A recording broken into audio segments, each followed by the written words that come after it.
കർത്താവ് എന്ന പകൽ നേരം കർത്താവ് സന്നിധിയിലായിരിക്കുമ്പോൾ കർത്താവെ അങ്ങയുടെ തുളയ്ക്കപ്പെട്ട കരം ഞങ്ങൾക്ക് അനുകൂലമായി ഇറങ്ങി വരേണ്ടതിനായി പ്രാർത്ഥിക്കുന്നു. കർത്താവ് മാറ്റമില്ലാത്ത വചനത്തിന് മുമ്പാകെ ഞങ്ങളിത് പകൽ നേരം വരുമ്പോൾ സ്വർണം ഞങ്ങളെ സഹായിക്കണം, ബലപ്പെടുത്തണമേ അപ്പ. കർത്താവ് പരിപൂർണമായ വിടുതലും ജയവും നൽകിയ അത്ഭുതകരമായ നാമം ഇന്ന് പകൽവേള ഞങ്ങളുടെ നടുവിൽ ജയത്തോടെ വാഴുന്നതിനായി സ്തോത്രം ചെയ്യുന്നു. കർത്താവെ ദൈവവചനം കേട്ടുകൊണ്ടിരിക്കുന്ന പ്രിയപ്പെട്ടവരുടെ മേൽ കർത്താവിന്റെ മഹത്വമുള്ള സാന്നിധ്യം വെളിപ്പെടേണ്ടതിനായി പ്രാർത്ഥിക്കുന്നു. കർത്താവ് അങ്ങയുടെ കരം ചലിക്കണം, ബലപ്പെടുത്തണമേ. കർത്താവ് നാം മഹത്വം എടുക്കണം, യേശു ക്രിസ്തു നാം തന്നെ. ദൈവനാമത്തിന് മഹത്വം ഉണ്ടാകട്ടെ. ഇന്ന് പകൽ നേരം കർത്താവിന്റെ സന്നിധിയിലേക്ക് ഒരിക്കൽ കൂടെ അടുത്ത് വരുവാൻ കർത്താവ് നമ്മൾ ഓരോരുത്തരുടെ ജീവിതത്തിൽ ചെയ്ത എല്ലാ നല്ല ദാനങ്ങൾക്കായി ദൈവത്തെ മഹത്വപ്പെടുത്തുന്നു.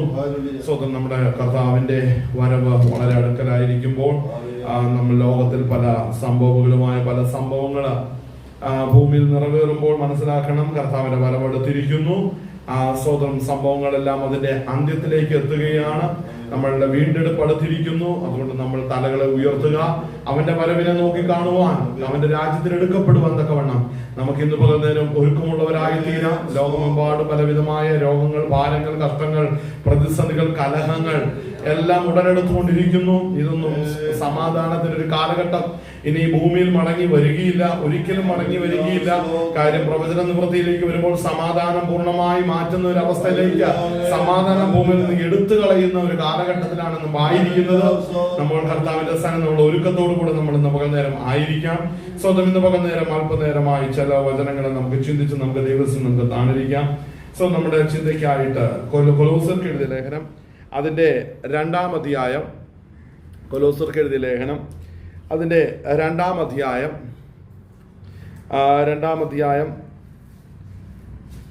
അതിന്റെ 15-ാം വാക്യം മുതൽ നമുക്കൊന്ന് വായിക്കാം. കൊലോസ്യർക്ക് എഴുതിയ 2-ാം ലേഖനം, കൊലോസ്യർ 2-ാം അധ്യായം അതിന്റെ 15-ാം വാക്യം നമുക്കൊന്ന് വായിക്കാം. ആമേൻ.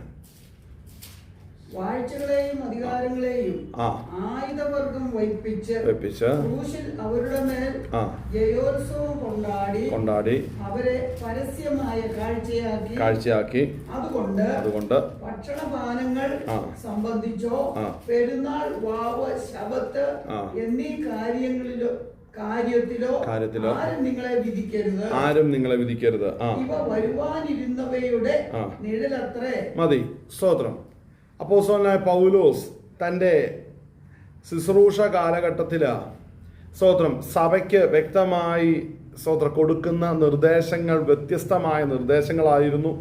വിശേഷിച്ച് പൗലോസ് അപ്പോസ്തലന്റെ വിളിയെന്ന് പറഞ്ഞാൽ ജാതികളിൽ നിന്ന് രക്ഷിക്കപ്പെട്ടു വരുന്നവർക്ക് സ്തോത്രം അപ്പോസ്തലനായ പൗലോസിന്റെ ലേഖനങ്ങൾ, പഠനങ്ങൾ, ശുശ്രൂഷകൾ വളരെ അനുഗ്രഹമായിരുന്നു എന്ന് നമുക്ക് 1-ാം നൂറ്റാണ്ടിന്റെ ചരിത്രങ്ങളെ പഠിക്കുമ്പോൾ നമുക്കറിയാൻ സാധിക്കും.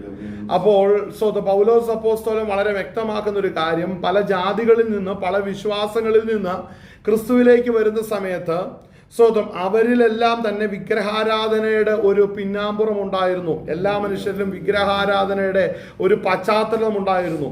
അപ്പോൾ വിഗ്രഹാരാധന വളരെ ശക്തപ്പെട്ട് കിടക്കുകയും അതിന്റെ നടുവിൽ നിന്ന് യേശുവിനെ രക്ഷിതാവും കർത്താവുമായി സ്വീകരിച്ച് കടന്നു വരുന്ന എല്ലാ ദൈവമക്കളും യേശുവിനെ ഹൃദയം കൊണ്ട് വിശ്വസിച്ച് വാഗൊണ്ട് ഏറ്റുപറഞ്ഞ് ഹാളിലെ കർത്താവിനെ രക്ഷിതാവും കർത്താവുമായി സ്വീകരിക്കുന്ന സമയത്ത് അവർ മാനസാന്തരപ്പെട്ടവരുടെ പാപങ്ങളെ ഏറ്റുപറഞ്ഞ് ഉപേക്ഷിച്ചവർ വെള്ളത്തിൽ സ്നാനമേറ്റു കഴിയുമ്പോൾ പരിശുദ്ധാത്മാവിന്റെ അഭിഷേകം അവർക്ക് ലഭിക്കുകയും അവർ ദൈവത്തിന്റെ ദൈവസഭയുടെ ഭാഗമായി തീരുകയും ചെയ്യും. കർത്താവിന്റെ കൽപ്പനയാകുന്ന സ്നാനവും കർത്തൃമേശയ്ക്ക് അതിലേക്ക് കടന്നു വന്നു കഴിയുമ്പോൾ അവർ ദൈവസഭയുടെ ഭാഗമായി തീരുകയാണ്. അപ്പോൾ ഇത്ര വലിയ ഒരു ദൈവത്തിന്റെ പദ്ധതിയിലൂടെ ദൈവസഭ കടന്നു പോകുമ്പോൾ നമ്മൾ മനസ്സിലാക്കേണ്ട ഒരു പ്രധാനപ്പെട്ട കാര്യമുണ്ട്. ജാതികളിൽ നിന്ന് രക്ഷിക്കപ്പെട്ടു വരുമ്പോൾ അവരുടെ മുമ്പിൽ ഏറ്റവും വലിയൊരു പ്രതിസന്ധി എന്ന് പറഞ്ഞാൽ അവരുടെ മുൻ കാലഘട്ടം, അവരുടെ മുൻ പശ്ചാത്തലം അവരെ വളരെ സ്വാധീനിക്കുന്നതായിട്ട് കാണുവാൻ ഇടയാവുന്നുണ്ട്. അത് നമ്മൾ കാണുന്നത് യഹൂദന്മാരിൽ നിന്ന് രക്ഷിക്കപ്പെട്ടു വരുന്ന ദൈവസഭ അല്ലെങ്കിൽ രക്ഷയുടെ അനുഭവത്തിൽ വരുന്ന യഹൂദന്മാര് ക്രിസ്തുവിൽ വിശ്വസിക്കുന്നെങ്കിലും അവർക്ക് വീണ്ടും പഴയ പരിച്ഛേദനയും ന്യായപ്രമാണങ്ങളും പല ആരാധനകളും ലൗകിക ശുശ്രൂഷകളൊക്കെ അവരെ വളരെ സ്വാധീനിച്ചു. പരിച്ഛേദന ഏൽക്കാതെ രക്ഷ പ്രാപിക്കില്ലെന്നുള്ള ചിന്തകളൊക്കെ അവളെ വളരെ സ്വാധീനിച്ചിരുന്നു. യേശു ക്രിസ്തുവിൽ വിശ്വാസം മാത്രം മതി, പക്ഷേ അത് മാത്രം പോരാ. നമ്മൾ പരിച്ഛേദനയും കൂടെ ശ്രദ്ധയോടെ ഏൽക്കണമെന്നുള്ള പഠനം പലപ്പോഴും 1-ാം നൂറ്റാണ്ടിൽ പലവിധമായ കലക്കങ്ങൾക്കും പലവിധ തർക്കങ്ങൾക്കും വഴിവെച്ചിരുന്നു. അപ്പോൾ ഒരു പരിധിവരെ പത്രോസ് അപ്പോസ്തലൻ അതിന് അനുകൂലമായിട്ട് നിൽക്കുകയും സംസാരിക്കുകയും ചെയ്തതിന്റെ ചരിത്രങ്ങൾ നമ്മൾ പലപ്പോഴും 1-ാം നൂറ്റാണ്ടിന്റെ ചരിത്രം വായിക്കുമ്പോൾ നമുക്ക് അറിയാൻ സാധിക്കും. പൗലോസ് പലപ്പോഴും പത്രോസുമായിട്ട് ഒരിക്കൽ നടന്ന ഉഗ്രവാദത്തിന്റെ പ്രധാന കാരണം ഇതായിരുന്നു. കാരണം യഹൂദ മതത്തിൽ നിന്ന് രക്ഷിക്കപ്പെട്ട് ക്രിസ്തുവിൽ വന്നു കഴിയുമ്പോൾ യേശു ക്രിസ്തുവിൽ വിശ്വസിച്ചാൽ മാത്രം മതി, മറ്റൊരു കാര്യകർമ്മങ്ങളിലേക്ക് നിങ്ങൾ തിരിയരുത്. പണ്ട് പോയതുപോലെ സിനഗോഗിലേക്കോ യെരുശലേം ദേവാലയത്തിലേക്കോ അവരുടെ ഹൃദയവും മനസ്സും ചെല്ലരുത്. യാഗങ്ങളിലേക്കും യാഗപീഠങ്ങളിലേക്കും ചെല്ലരുത്. വീണ്ടും മറിഞ്ഞ് കൽപ്പനകളെ അനുസരിക്കുന്ന ഒരു അവസ്ഥയിലേക്ക് പോകരുത്. പരിച്ഛേദന ഏൽക്കരുത്. അങ്ങനെയുള്ള പഠനങ്ങളും കാര്യങ്ങളൊക്കെ അവരുടെ ഹൃദയത്തെ വളരെ സ്വാധീനിച്ചിരുന്നു. അതുകൊണ്ട് പൗലോസ് വളരെ ശക്തമായിട്ടായിരുന്നു അതിന് എതിരെ ലേഖനങ്ങൾ എഴുതുകയും പഠിപ്പിക്കുകയും ചെയ്തുകൊണ്ടിരുന്നത്. അപ്പോൾ നമ്മൾ ഈ കൊലോസ്യ ലേഖനത്തിലേക്ക് നമ്മൾ നോക്കുമ്പോൾ ഇവിടെ കാണുന്ന ഒരു പ്രധാനപ്പെട്ട കാര്യം, അപ്പോസ്തലനായ പൗലോസ് വളരെ ശക്തമായിട്ട് ദൈവസഭയെ പഠിപ്പിക്കുന്ന ഒരു കാര്യമാണ്. നാം രക്ഷിക്കപ്പെട്ട് ദൈവകൃപയിലേക്ക് വരുമ്പോൾ കർത്താവായ യേശു ക്രിസ്തു നമുക്ക് പകരമായിട്ട് എന്തു ചെയ്തു? അവൻ കാൽവറിയിൽ നമുക്ക് പകരക്കാരനായിട്ട് മരിച്ചു. നമ്മുടെ അകൃത്യങ്ങൾക്ക് വേണ്ടി അവൻ തകർക്കപ്പെട്ടു. നമുക്ക് വേണ്ടി അവൻ നുറുക്കപ്പെട്ടു. അവൻ നമുക്ക് വേണ്ടി തകർക്കപ്പെടുകയും നുറുക്കപ്പെടുകയും ചെയ്തിരിക്കുക നിമിത്തം സ്തോത്രം, നമ്മൾ വിശ്വസിച്ചിരുന്ന ഏത് പശ്ചാത്തലത്തിൽ നമ്മളെ പരിപൂർണമായി രക്ഷിക്കുവാൻ തക്കവണ്ണം യേശു ക്രിസ്തുവിന്റെ ശരീരയാഗം പ്രാപ്തമാണ്. ലോകത്തെ എമ്പാടും പല ഗോത്രങ്ങളിൽ നിന്നും പല ഭാഷകളിൽ നിന്നും പല വംശങ്ങളിൽ നിന്നും പല ജാതികളിൽ നിന്നും യേശു ക്രിസ്തുവിലേക്ക് വന്നു കഴിയുമ്പോൾ അവരോരോരുത്തരും വിട്ടുവന്ന പശ്ചാത്തലം അവരെ സ്വാധീനിക്കാതിരിക്കണം എന്ന് പറഞ്ഞാൽ ഇവിടെ വളരെ വ്യക്തമാകുന്ന ചില ഭാഗങ്ങളാണ് നമ്മളിപ്പോൾ ഇവിടെ ചിന്തിച്ചുകൊണ്ടിരുന്നത്. കൊലോസ്യ ലേഖനത്തിന്റെ അകത്ത് നമ്മൾ ഈ വിഷയം ചിന്തിക്കുമ്പോൾ ഇത് കൊലോസ്യ ലേഖനത്തിൽ മാത്രമല്ല, എഫേസ്യ ലേഖനത്തിലേക്ക് നമ്മൾ ചിന്തിക്കുമ്പോഴും കൊരിന്ത്യ ലേഖനത്തിൽ ചിന്തിക്കുമ്പോഴെല്ലാം പഴയ മനുഷ്യന്റെ പ്രവൃത്തികളെ കുറിച്ച് പറയുന്നു. എന്നാൽ ഈ പഴയ മനുഷ്യൻ പഴയ വിശ്വാസവുമായിട്ട് വളരെ ബന്ധിച്ച് കിടക്കുന്നു എന്ന് വളരെ വ്യക്തമാക്കുന്ന കാര്യങ്ങളാണ് നമ്മളിവിടെ കാണുന്നത്. പഴയ മനുഷ്യൻ പഴയ വിശ്വാസത്തെ മുറുകെ പിടിക്കുന്നുണ്ട്. പഴയ മനുഷ്യൻ പഴയ ആചാര അനുഷ്ഠാനങ്ങളിലേക്ക് അവന്റെ കണ്ണ് തിരിയുമ്പോൾ അവന്റെ കണ്ണും മനസ്സും വശീകരിക്കപ്പെടുന്നുണ്ട്. അങ്ങനെ പലപ്പോഴും മനസ്സ് വശീകരിച്ച് ആ പഴയ മാർഗങ്ങളിലേക്കും പഴയ വഴികളിലേക്കും പോകരുത് എന്ന് ശക്തിയുക്തം ഉപദേശിക്കുന്ന ഭാഗങ്ങളാണ് നമ്മൾ ഈ ലേഖനങ്ങളിൽ നമ്മൾ കാണുന്നത്. അപ്പോൾ ലേഖനങ്ങളെ പഠിക്കുന്ന ഒരു വ്യക്തി വളരെ ശ്രദ്ധിക്കണം. എന്താണ് ഈ ലേഖനം എന്ന് പറയുമ്പോൾ രക്ഷിക്കപ്പെട്ടു വരുന്ന ഒരു വ്യക്തിയുടെ ചരിത്രം അവന്റെ വേട്ടയാടുവാൻ പിന്നിലുണ്ട്. അവന്റെ പഴയ സൃഷ്ടിയോട് പോരാടുന്ന ഒരു പോരാട്ടം എവിടെയുണ്ട്? നമ്മൾ ഈ ശരീരത്തിൽ നിന്ന് രൂപാന്തരം പ്രാപിച്ച് തേജസ് പ്രാപിച്ച് ദൈവരാജ്യം അവകാശമാക്കുന്നത് വരെയും നമ്മൾ ഈ ലോകത്തിൽ ക്രിസ്തു നിമിത്തം നമ്മൾ അന്യരും പരദേശികളുമാണ്. കർത്താവിന്റെ സന്നിധിയിൽ നമ്മൾ ചെല്ലും വരെയും നമ്മൾ ഇവിടെ അന്യരും പരദേശികളുമായിട്ട് ഈ ഭൂമിയിൽ വസിക്കുകയാണ്.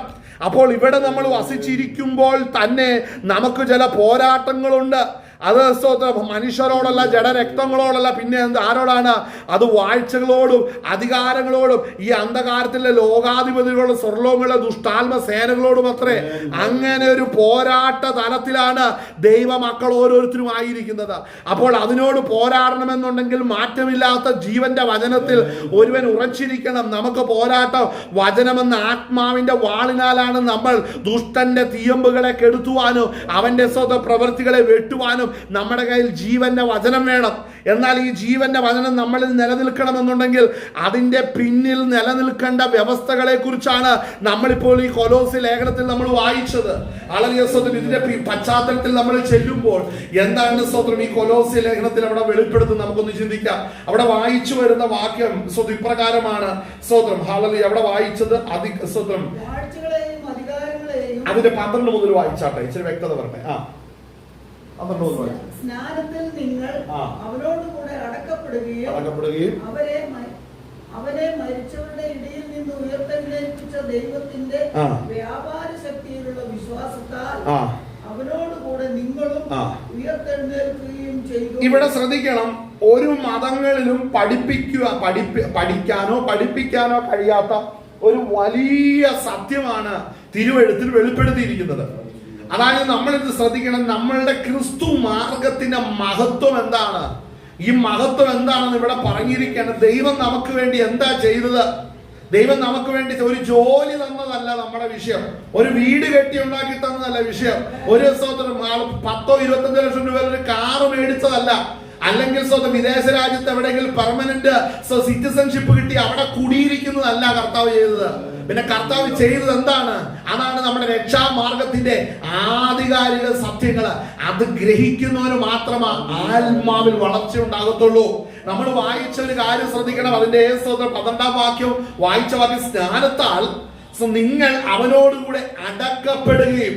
അപ്പോൾ ശ്രദ്ധിക്കണം, ഈ ജാതിയിൽ നിന്ന് രക്ഷിക്കപ്പെട്ട് വന്ന് യഹൂദ മതം ഒഴികെ, യഹൂദ ഗോത്രം ഒഴികെ, യഹൂദന്മാരൊഴികെ, ഇസ്രായേൽ ഒഴികെ സകലത്തെയും ജാതികൾ എന്നാണ് അറിയപ്പെടുന്നത്. നമ്മളെല്ലാം കേരളത്തിലും ഇന്ത്യയിലുള്ള എല്ലാം ജാതികളാണ്. ഇതിനകത്ത് നമ്മളുടെ ഇടയിൽ പറയുന്നത് ചിലത് കൊള്ളാമെന്നും, ചിലത് കളർ കൂടിയ ജാതി, കളർ കുറഞ്ഞ ജാതി, പണം കൂടിയ ജാതി, പണം കുറഞ്ഞ ജാതി, രാഷ്ട്രീയ സ്വാധീനം കൂടിയ ജാതി, രാഷ്ട്രീയ സ്വാധീനം കുറഞ്ഞ ജാതി, ചരിത്രം ഉള്ള ജാതി, ചരിത്രം ഇല്ലാത്ത ജാതി, ഇത്രയൊക്കെ ഉള്ളൂ. പക്ഷേ യഹൂദന്മാരെ സംബന്ധിച്ച് അങ്ങനെയല്ല. അവർക്ക് ദൈവത്തിന്റെ ന്യായപ്രമാണം ആദ്യമായി പരമേൽപ്പിക്കപ്പെട്ടത് യഹൂദ ജാതിയുടെ കയ്യിലാണ്. അതുകൊണ്ട് അതിനു തുല്യമായിട്ട് മറ്റൊരു ജാതി ഭൂമിയിലില്ല. അപ്പോൾ മനസ്സിലാക്കണം, ലോകത്തിലെ സകല ജാതികളിൽ നിന്നും രക്ഷിക്കപ്പെട്ട ദൈവകൃപയിലേക്ക് വരുന്ന ഒരു വ്യക്തിയോട് അപ്പോസ്തലനായ പൗലോസ് ആത്മാവിൽ അവരുടെ രക്ഷയെ ഉറപ്പിച്ചു കൊടുക്കുന്ന വാക്യമാണ് നമ്മൾ വായിച്ചത്. അവിടെ പറയുന്ന ഭാഗം ഇങ്ങനെയാണ്, സ്നാനത്താൽ നിങ്ങൾ അവനോടുകൂടെ അടക്കപ്പെടുകയും. അപ്പോൾ നാം വെള്ളത്തിൽ സ്നാനപ്പെട്ടപ്പോൾ നമ്മൾ ഓരോ ജാതിയിൽ നിന്ന് ജനിച്ച നമ്മുടെ പഴയ സൃഷ്ടി, അല്ലെങ്കിൽ ഓരോ മനുഷ്യനും യേശു ക്രിസ്തുവിനോട് കൂടെ അടക്കപ്പെട്ടു. യേശു ക്രിസ്തുവിനോട് കൂടെ അവനെ അടക്കി. ആ പാപ മനുഷ്യനെ യേശു ക്രിസ്തുവിനോട് കൂടി അടക്കി കഴിഞ്ഞ് അടക്കുന്ന ആരെ? ജീവിച്ചിരിക്കുന്നവരെ അല്ല അടക്കുന്നത്, മരിച്ചവരെയാണ് അടക്കുന്നത്. മരിച്ചു എന്ന് ഉറപ്പുവരണം. എങ്ങനെയാണ്? അവനെ മൂക്കിൽ ജീവശ്വാസം ഉണ്ടോ എന്നല്ല നോക്കുന്നത്, പാപസംബന്ധിയായിട്ട് മരിച്ചവനെയാണ് അടക്കം ചെയ്യേണ്ടത്. പാപത്തെ ഉപേക്ഷിച്ച് പാപ വിഷയങ്ങളിൽ മരിച്ചവനെ യേശു ക്രിസ്തുവിനോട് അടക്കണമെന്ന് ദൈവത്തിന്റെ വചനം പറഞ്ഞിരിക്കുന്നു. അങ്ങനെയെങ്കിൽ അപ്പോസ്തലനായ പൗലോസ് ഇവിടെ പറയുകയാണ്, എന്ത് ചെയ്തു? സ്നാനത്താൽ നിങ്ങൾ അവനോടുകൂടെ, അതായത് ഞാൻ വിൻസെന്റ് ആകുന്ന ഞാൻ കർത്താവായ യേശു ക്രിസ്തുവിനോട് കൂടെ അടക്കപ്പെട്ടു. എപ്പോൾ? സ്നാനപ്പെട്ടപ്പോൾ 2010 മെയ് 22 യേശു ക്രിസ്തുവിനോട് ചേരുവാൻ ഞാൻ സ്നാനപ്പെട്ടപ്പോൾ എന്റെ പഴയ സൃഷ്ടി യേശു ക്രിസ്തുവിനോട് കൂടെ അടക്കി എന്നാണ് അവിടെ രേഖപ്പെടുത്തുന്നത്.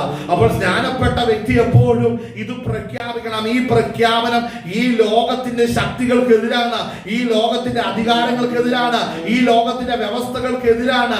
കർത്താവ് എന്റെ പഴയ സൃഷ്ടിയെ, പാപത്തിൽ ജനിച്ച മനുഷ്യനെ ദൈവപുത്രനാകുന്ന യേശു ക്രിസ്തുവിനോട് കൂടെ അടക്കി എന്നുള്ളത് പരസ്യമായ ഒരു പ്രഖ്യാപനമാണ്. അതുകൊണ്ട് ഇത്ര വലിയ രക്ഷ നമ്മൾ ഉപേക്ഷിച്ച് കളയരുത്. അനേകർ രക്ഷ കാണാതെ ആത്മഹത്യ ചെയ്യുന്നതിന് കാരണം ഈ വീണ്ടും ജനനത്തിന്റെ അനുഭവം അറിയാത്തത് കൊണ്ടാണ്. അനേകർ ഒരുവൻ മറ്റൊരുത്തനെ കൊല്ലുന്നത് ഈ രക്ഷയുടെ അനുഭവം അറിയാത്തത് കൊണ്ടാണ്. ആളുകൾ മയക്കമരുന്ന് അടിച്ച് ബോധമില്ലാതെ നടക്കുന്ന തലമുറ ഇങ്ങനെ ആയതിന് കാരണം എന്താണെന്നറിയാവോ? ഇത്ര വലിയൊരു രക്ഷ അറിയുവാൻ കഴിയാത്തത് കൊണ്ടാണ്. അപ്പോൾ മനസ്സിലാക്കണം, മറ്റൊരുത്തനെ തകർക്കുന്നതും അവനവൻ തന്നെ തകരുന്നതും എല്ലാം ഒറ്റ കാരണമേ ഉള്ളൂ.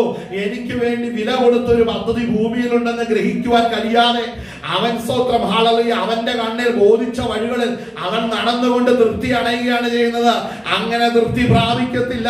ഒരുവൻ ഭൂമിയിൽ ജനിച്ചാൽ അവന്റെ പാപത്തിന് പരിഹാരം വരേണ്ടതിന് ദൈവം തന്റെ പുത്രനെ ലോകത്തിലേക്ക് അയച്ച പുത്രന്റെ ശരീരയാഗത്താൽ അവനോടുകൂടെ നമ്മുടെ പാപ മനുഷ്യനെ അടക്കിയെങ്കിൽ മാത്രമേ ഈ പാപത്തിൽ നിന്നും ശാപത്തിൽ നിന്നും അവന് മോചനം വരുന്നുള്ളൂ. ശാപവും പാപവും പേറി അതിനെ മുഴുകി ആളുകൾ ഭൂമിയെ മടുത്ത് ഭൂമിയിൽ നിന്നും മാറ്റപ്പെടുന്നവർ അനേകരാണ് ഈ കാലഘട്ടത്തിൽ.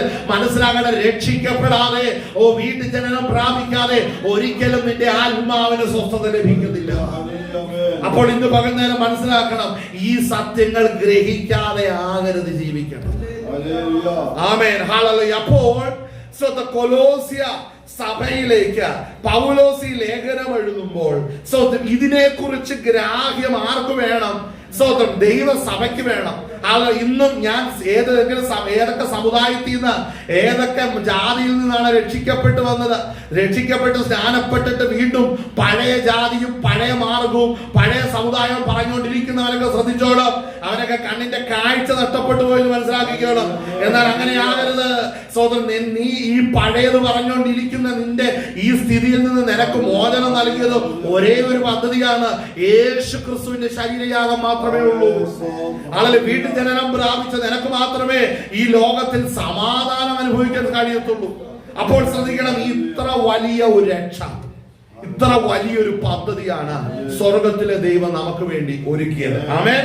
അവിടെ വായിക്കുന്ന സ്നാനത്താൽ നിങ്ങൾ അവനോടുകൂടെ അടക്കപ്പെടുകയും, അടുത്തത് വായിച്ചോ, അവനെ മരിച്ചവരുടെ ഇടയിൽ നിന്ന് ഉയർത്തെഴുന്നേൽപ്പിച്ച ദൈവത്തിന്റെ വ്യാപാര ശക്തിയിലുള്ള വിശ്വാസത്താൽ അവനോടുകൂടെ നിങ്ങളും ഉയർത്തെഴുന്നേൽക്കുകയും ചെയ്തു.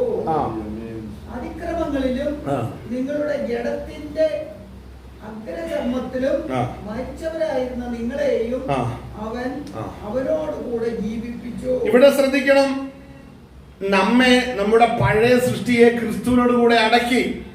അടുത്തത്, അവനെ മരിച്ചവരുടെ ഇടയിൽ നിന്ന്, അതായത് യേശു ക്രിസ്തുവിനെ മരിച്ച മനുഷ്യരുടെ ഇടയിൽ നിന്ന് പിതാവായ ദൈവം ഉയർത്തെഴുന്നേൽപ്പിച്ച പിതാവിന്റെ സ്തോത്രം വ്യാപാര ശക്തിയിലുള്ള വിശ്വാസം.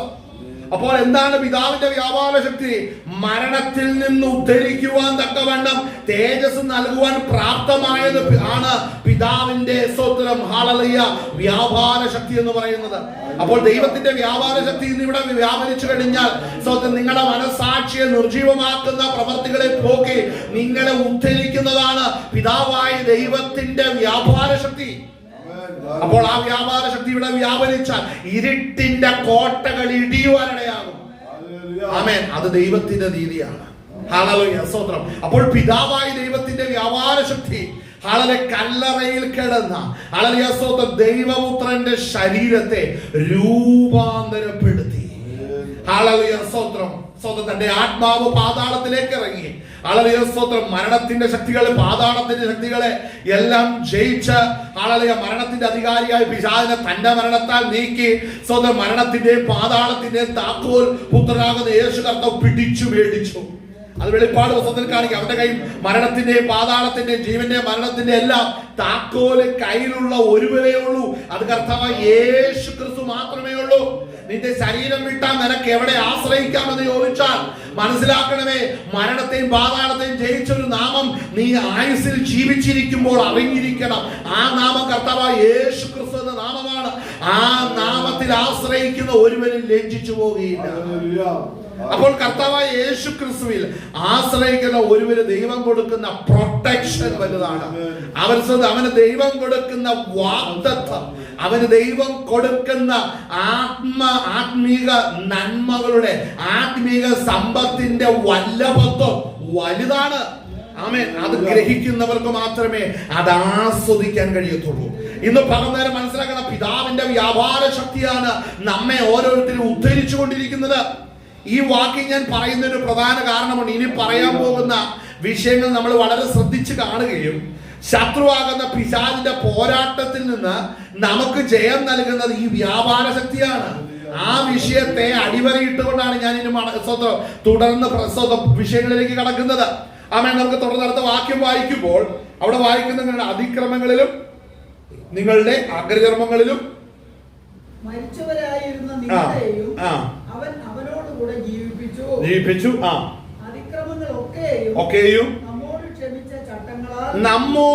ക്ഷമിച്ച ചട്ടങ്ങൾ. ശ്രദ്ധിക്കേണ്ട ഒരു കാര്യമാട്ടോ, ഈ ലോകത്തിൽ സ്തോത്രം കർത്താവായ യേശു ക്രിസ്തു ദൈവപുത്രൻ ലോകത്തിൽ അവതരിച്ചപ്പോൾ അവൻ ശിക്ഷ വിധിക്കുവാനല്ല, നമ്മളെ രക്ഷിക്കുവാനാണ് ലോകത്തിലേക്ക് വന്നത്. കർത്താവായ യേശു ക്രിസ്തു ന്യായം വിധിക്കുവാനല്ല വന്നത്, സ്തോത്രം, അവൻ നമ്മളെ രക്ഷിക്കുവാനാണ് വന്നിരിക്കുന്നത്.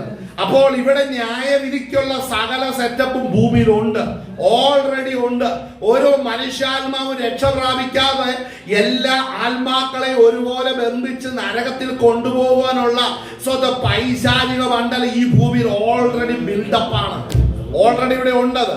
അപ്പോൾ ഇതിന്റെ നടുവിൽ നിന്ന് സ്തോത്രം, ഹല്ലേലൂയ, വചനം പറയുന്നു പിതാവായ നമ്മൾ യേശു ക്രിസ്തുവിന്റെ മഹാപുരോഹിത പ്രാർത്ഥനയെ കുറിച്ച് കാണുമ്പോൾ അവിടെ കർത്താവായ യേശു ക്രിസ്തു പ്രാർത്ഥിക്കുമ്പോൾ പറഞ്ഞു, പുത്രന് സകല അധികാരവും സകല പദവിയും കൊടുത്തിരിക്കുകയാണ്. എന്തിനാണ്? സ്വതന്ത്രം അവൻ സ്വതന്ത്രം ന്യായം വിധിക്കുവാനല്ല, ന്യായവിധിയെല്ലാം പുത്രനെ ഏൽപ്പിച്ചിരിക്കുകയാണ്. അപ്പോൾ പിതാവ് ന്യായം വിധിക്കത്തില്ല, പുത്രൻ ന്യായവിധി ആർക്ക് കൊടുത്തിരിക്കുന്നു? പുത്രനാകുന്ന യേശു ക്രിസ്തുവിന് കൊടുത്തിരിക്കുന്നു. അപ്പൊ അത് വെറുതെ കൊടുത്തതാണോ? മനുഷ്യൻ നമ്മുടെ നാട്ടിലേക്ക് പോലെ വെറുതെ ഇരിക്കട്ടെന്ന് പറഞ്ഞെടുത്ത് കൊടുത്തതാണോ? അങ്ങനെയല്ല. സ്വർഗ രാജ്യത്തിന് വ്യവസ്ഥയുണ്ട്. ഒരുവൻ ഒരു പദവിക്ക് അർഹനാകണമെന്നുണ്ടെങ്കിൽ അവൻ പോരാടി ജയിക്കണം. ചട്ടപ്രകാരം പോരാടി ജയിക്കുന്നവന് മാത്രമാ കിരീടമുള്ളൂ, പദവികളുള്ളൂ, പ്രതിഫലമുള്ളൂ. അപ്പോൾ പ്രതിഫലമാകട്ടെ പദവികളാകട്ടെ ഒരുവന് ലഭിക്കണമെന്നുണ്ടെങ്കിൽ അതിന് യോഗ്യത നേടണം. അങ്ങനെയെങ്കിൽ മരണപാശങ്ങളെ അഴിച്ച പാതാള ഗോപുരങ്ങളെ ഇടിക്കുവാൻ തക്കവണ്ണം ദൈവപുത്രൻ ജഡത്തിൽ വന്നെങ്കിൽ മാത്രമേ അതിന് സാധ്യതയുള്ളൂ. അങ്ങനെ ദൂതന്മാരെക്കാൾ അല്പം മാത്രം താഴ്ച വന്നവനായി ദൈവപുത്രൻ ജഡത്തിൽ അവതരിച്ചപ്പോൾ മനസ്സിലാക്കണം, മുഴുലോകത്തിന്റെ അകൃത്യം പിതാവായ ദൈവപുത്രൻ ചുമത്തിയപ്പോൾ പുത്രനോ തിരിച്ചൊന്നും മറുപടി പറയാതെ, തിരിച്ചതിനോട് എതിർക്കാതെ പൂർണ്ണ അനുസരണത്തോടെ പിതാവ് ഏൽപ്പിച്ച ശിക്ഷകളെ ഏറ്റുകൊണ്ട് കാൽവറിയിൽ തകർക്കപ്പെട്ടപ്പോൾ, പുത്രനാകുന്ന യേശു ക്രിസ്തു കാൽവറിയിൽ മുറുക്കപ്പെട്ടപ്പോൾ, പുത്രനാകുന്ന യേശു ക്രിസ്തു കാൽവറിയിൽ ഏൽപ്പിച്ചു കൊടുത്തപ്പോൾ, താൻ ആശ്രയിച്ചതും താൻ സ്നേഹിച്ചതും വിശ്വസിച്ചിരിക്കുന്ന പിതാവിന്റെ സന്നദ്ധയെ പൂർണ്ണമായി പുത്രൻ ഏൽപ്പിച്ചു വിശ്വസിക്കുവാൻ ഇടയായി തീർന്നു. അങ്ങനെ പിതാവ് പുത്രനിലും പുത്രൻ പിതാവിനുമുള്ള ആ വലിയ ആശ്രയത്വത്തിന് നിസ്തുല്യമായി നിൽക്കുന്ന ആ ആശ്രയത്തിന് തുല്യമായി മറ്റൊരാശ്രയവും മറ്റൊരു സ്നേഹവും മറ്റൊരു കരുതലും ഒരു സൃഷ്ടിയിലും ഇല്ലെന്ന് വേണം മനസ്സിലാക്കുവാൻ. ആമേൻ. ഭൂമിയിൽ കാണുന്ന ഒരു കുഞ്ഞ് തന്റെ അമ്മയുടെ മാറോട് ചേർന്നിരിക്കുമ്പോൾ ഉണ്ടാകുന്ന ഒരു സന്തോഷവും വാത്സല്യവും സ്നേഹവും ഉണ്ട്, അല്ലെ? എത്ര വയസ്സ് വരെ? അത് പരിധിയുണ്ട്, ഇല്ലേ? ആ അപ്പനും അമ്മയും കുറെ കഴിയുമ്പോഴത്തേനും മക്കളിൽ നിന്ന് മാറും. മക്കളും കൊച്ചുമക്കളും ആയി കഴിയുമ്പോൾ അവർക്ക് ആ അവസ്ഥയിൽ നിന്ന് മാറും. ചുരുക്കി പറഞ്ഞാൽ സ്ഥായിയായ ഒരു സ്ഥിതി മനുഷ്യൻ ഒരിക്കലുമില്ല. ആമേൻ. ഒരു മനുഷ്യനും ഒരു സ്ഥിതിയിൽ ദീർഘകാലം നിലനിൽക്കുകയില്ല.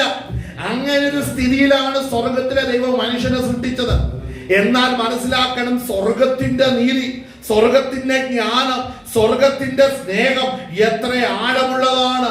തന്റെ പ്രിയപുത്രനെ ഒരിക്കലായി നമുക്ക് വേണ്ടി അർപ്പിച്ചാൽ, അവൻ ഒരിക്കലായി അർപ്പിക്കപ്പെട്ട ശരീരയാകത്താൽ താൻ സ്വന്തം മനുഷ്യർക്ക് വെളിപ്പെടുത്തുന്ന തന്റെ സൽഗുണങ്ങൾ ഒരിക്കലായി വെളിപ്പെടുത്തിയെങ്കിൽ അത് നിത്യതയോളം അങ്ങനെ തന്നെ അത് നിലനിൽക്കണം.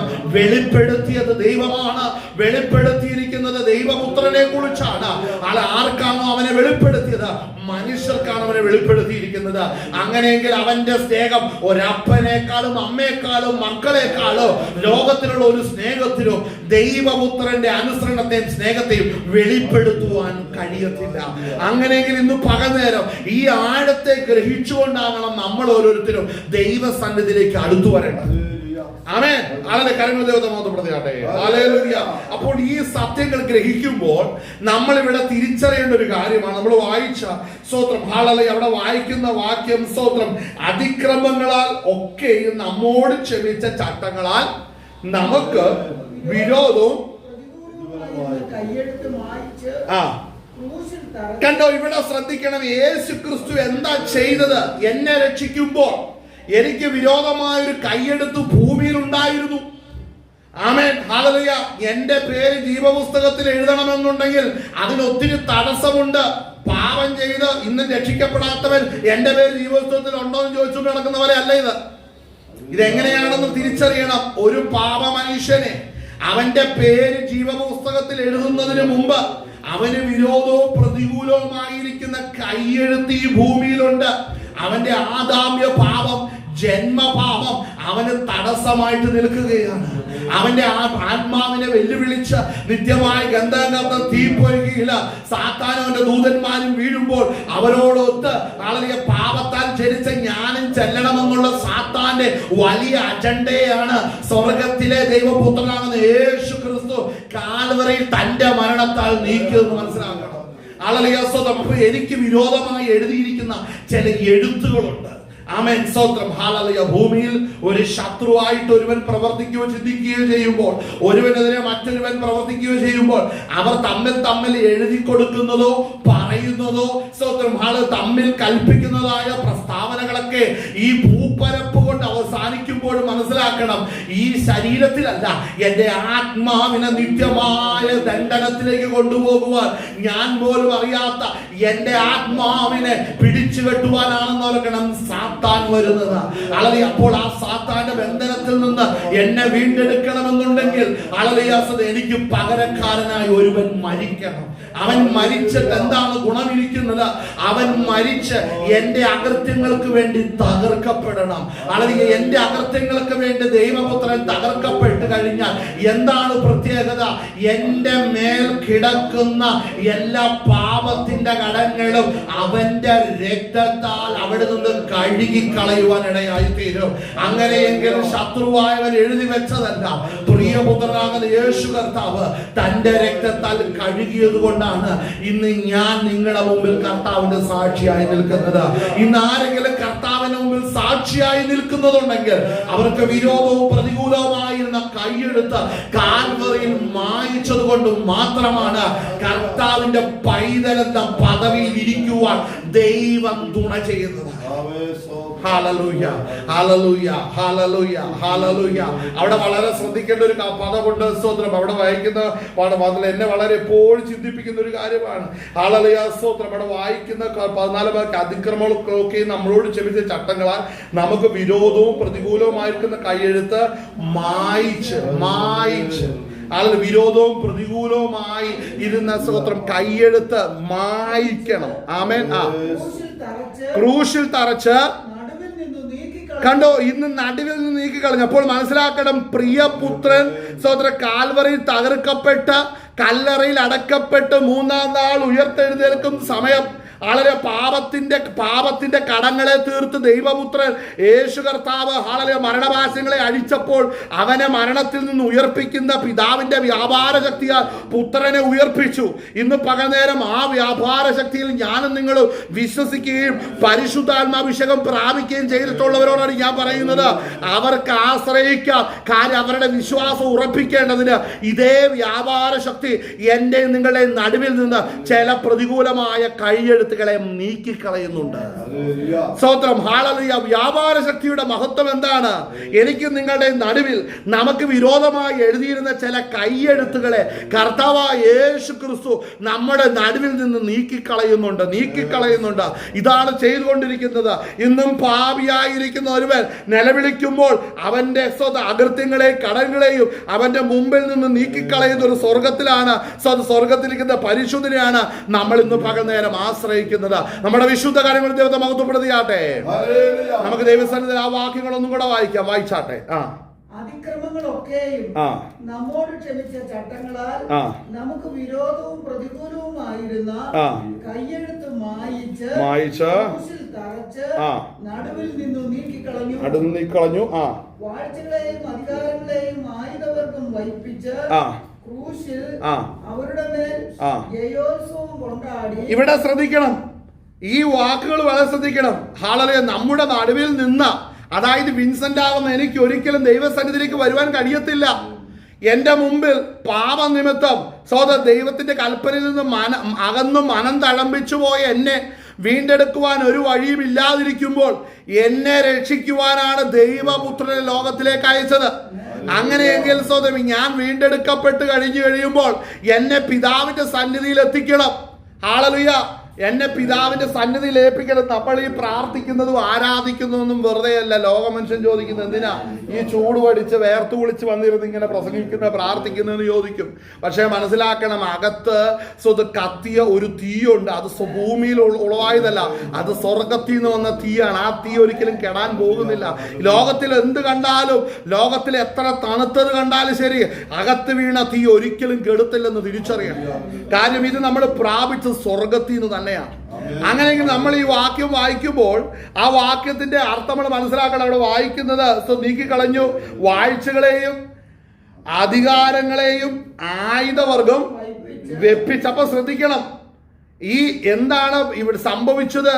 നമ്മെ തകർക്കുവാൻ, മാനവരാശിയെ തകർക്കുവാൻ സാത്താന്റെ കയ്യിലിരുന്ന ആയുധവർഗങ്ങളെയാണ് ആര് പിടിച്ചടക്കിയത്? പുത്രനാകുന്ന യേശു ക്രിസ്തു പിടിച്ചടക്കിയത്. അവിടെ ശ്രദ്ധിക്കണം, വാഴ്ചകളെയും അധികാരങ്ങളെയും ആയുധവർഗം വെപ്പിച്ച് ക്രൂശിൽ അവരുടെ മേൽ ജയോത്സവം കൊണ്ടാടി. അവിടെ പറയുന്നത് അവരുടെ മേൽ ജയോത്സവം കൊണ്ടാടി അവരെ പരസ്യമായ കാഴ്ചയാക്കി. അതുകൊണ്ട് ഇവിടെ ശ്രദ്ധിക്കണം, അതുകൊണ്ടെന്ന് പറയുമ്പോൾ ഇനി വായിക്കുന്ന കാര്യങ്ങളുടെ അകത്തെ വിഷയങ്ങൾ നമ്മൾ ശ്രദ്ധിച്ചിട്ട് നമ്മൾ എന്തുകൊണ്ട് കർത്താവ് നമുക്ക് വേണ്ടി ഈ പറയപ്പെടുന്ന പൈശാചിക ശക്തികളെയെല്ലാം എന്ത് ചെയ്തു അതിനെ നമുക്ക് വേണ്ടി പരസ്യ കാഴ്ചയാക്കി. അവിടെ വായിക്കുന്ന അതിന്റെ ആയുധ വാഴ്ചകളെയും അധികാരങ്ങളെയും ആയുധവർഗം വെപ്പിച്ച് ക്രൂശിൽ അവരുടെ മേൽ ജയോത്സവം കൊണ്ടാടി അവരെ പരസ്യമായ കാഴ്ചയാക്കി. അങ്ങനെയാണെങ്കിൽ ഇത് ആർക്കാണ് ബാധകം? ഈ രക്ഷ ആർക്കാണ് ബാധകം? ഭൂമിയിലുള്ള എല്ലാവർക്കും ബാധകമാണോ? ഞാൻ പറയാം, അല്ല. ആർക്കാണ് ബാധകം? വെള്ളത്തിൽ സ്നാനപ്പെട്ടവന്റെ ജീവിതത്തിലാണ് ഇതിന്റെ ഫലം വെളിപ്പെടുന്നത്. അപ്പോൾ രക്ഷിക്കപ്പെടാത്തവന്റെ ജീവിതത്തിൽ ഇത് വരത്തില്ല. രക്ഷിക്കപ്പെട്ട് ദൈവകൃപയിലേക്ക് വരണം. അപ്പോൾ യേശുക്രിസ്തു കാൽവറിയിൽ നേടിയ രക്ഷയുടെ ഫലങ്ങൾ അനുഭവിക്കുവാൻ തുടങ്ങും. ഹല്ലേലൂയ. അല്ലാതെ കർത്താവായ യേശുക്രിസ്തു കാൽവറിയിൽ മരിച്ചപ്പോൾ ഭൂമിയിലുള്ള സകല മനുഷ്യർക്കും വിടുതൽ വന്നു എന്ന് പറഞ്ഞാൽ സ്നാനമേറ്റ് അനേകരിൽ ഓരോ വ്യക്തിയും സ്നാനമേറ്റ് ഇതിനെ ഏറ്റെടുക്കാത്തിടത്തോളം അവർക്കാർക്കും ഈ പദ്ധതിയിലേക്ക് വരുവാൻ കഴിയത്തില്ലെന്ന് മനസ്സിലാക്കണം. കർത്താവ് സാത്താന്റെ കയ്യിലെ ആയുധവർഗങ്ങളെ പിടിച്ചടക്കി. അങ്ങനെയെങ്കിൽ അത് ഫലമായി തീരുന്നത്, അത് അനുഭവമായി തീരുന്നത് രക്ഷിക്കപ്പെട്ട് ദൈവകൃപയിലേക്ക് വരുന്നവർക്ക് മാത്രമേ ഉള്ളൂ. ഒന്നും കൂടെ വായിച്ച വാക്യങ്ങൾ വായിച്ചേ. വാഴ്ചകളെയും അധികാരങ്ങളെയും ആയുധവർഗം വഹിപ്പിച്ച് അവരുടെ മേൽ ജയോത്സവം കൊണ്ടാടി അവരെ പരസ്യമായ കാഴ്ചയാക്കി. അടുത്തുകൊണ്ട് ഭക്ഷണപാനങ്ങൾ സംബന്ധിച്ചോ പെരുന്നാൾ, വാവ്, ശബത്ത് എന്നീ കാര്യങ്ങളിലോ ആരും നിങ്ങളെ വിധിക്കരുത്. ഇവ വരുവാനിരുന്നവയുടെ നിഴലത്രേ, ദേഹം എന്നതോ ക്രിസ്തുവിനുള്ളത്. ശ്രദ്ധിക്കണം, ഇത് വരുവാനിരുന്നവയുടെ നിഴലാണ്. അടുത്തത്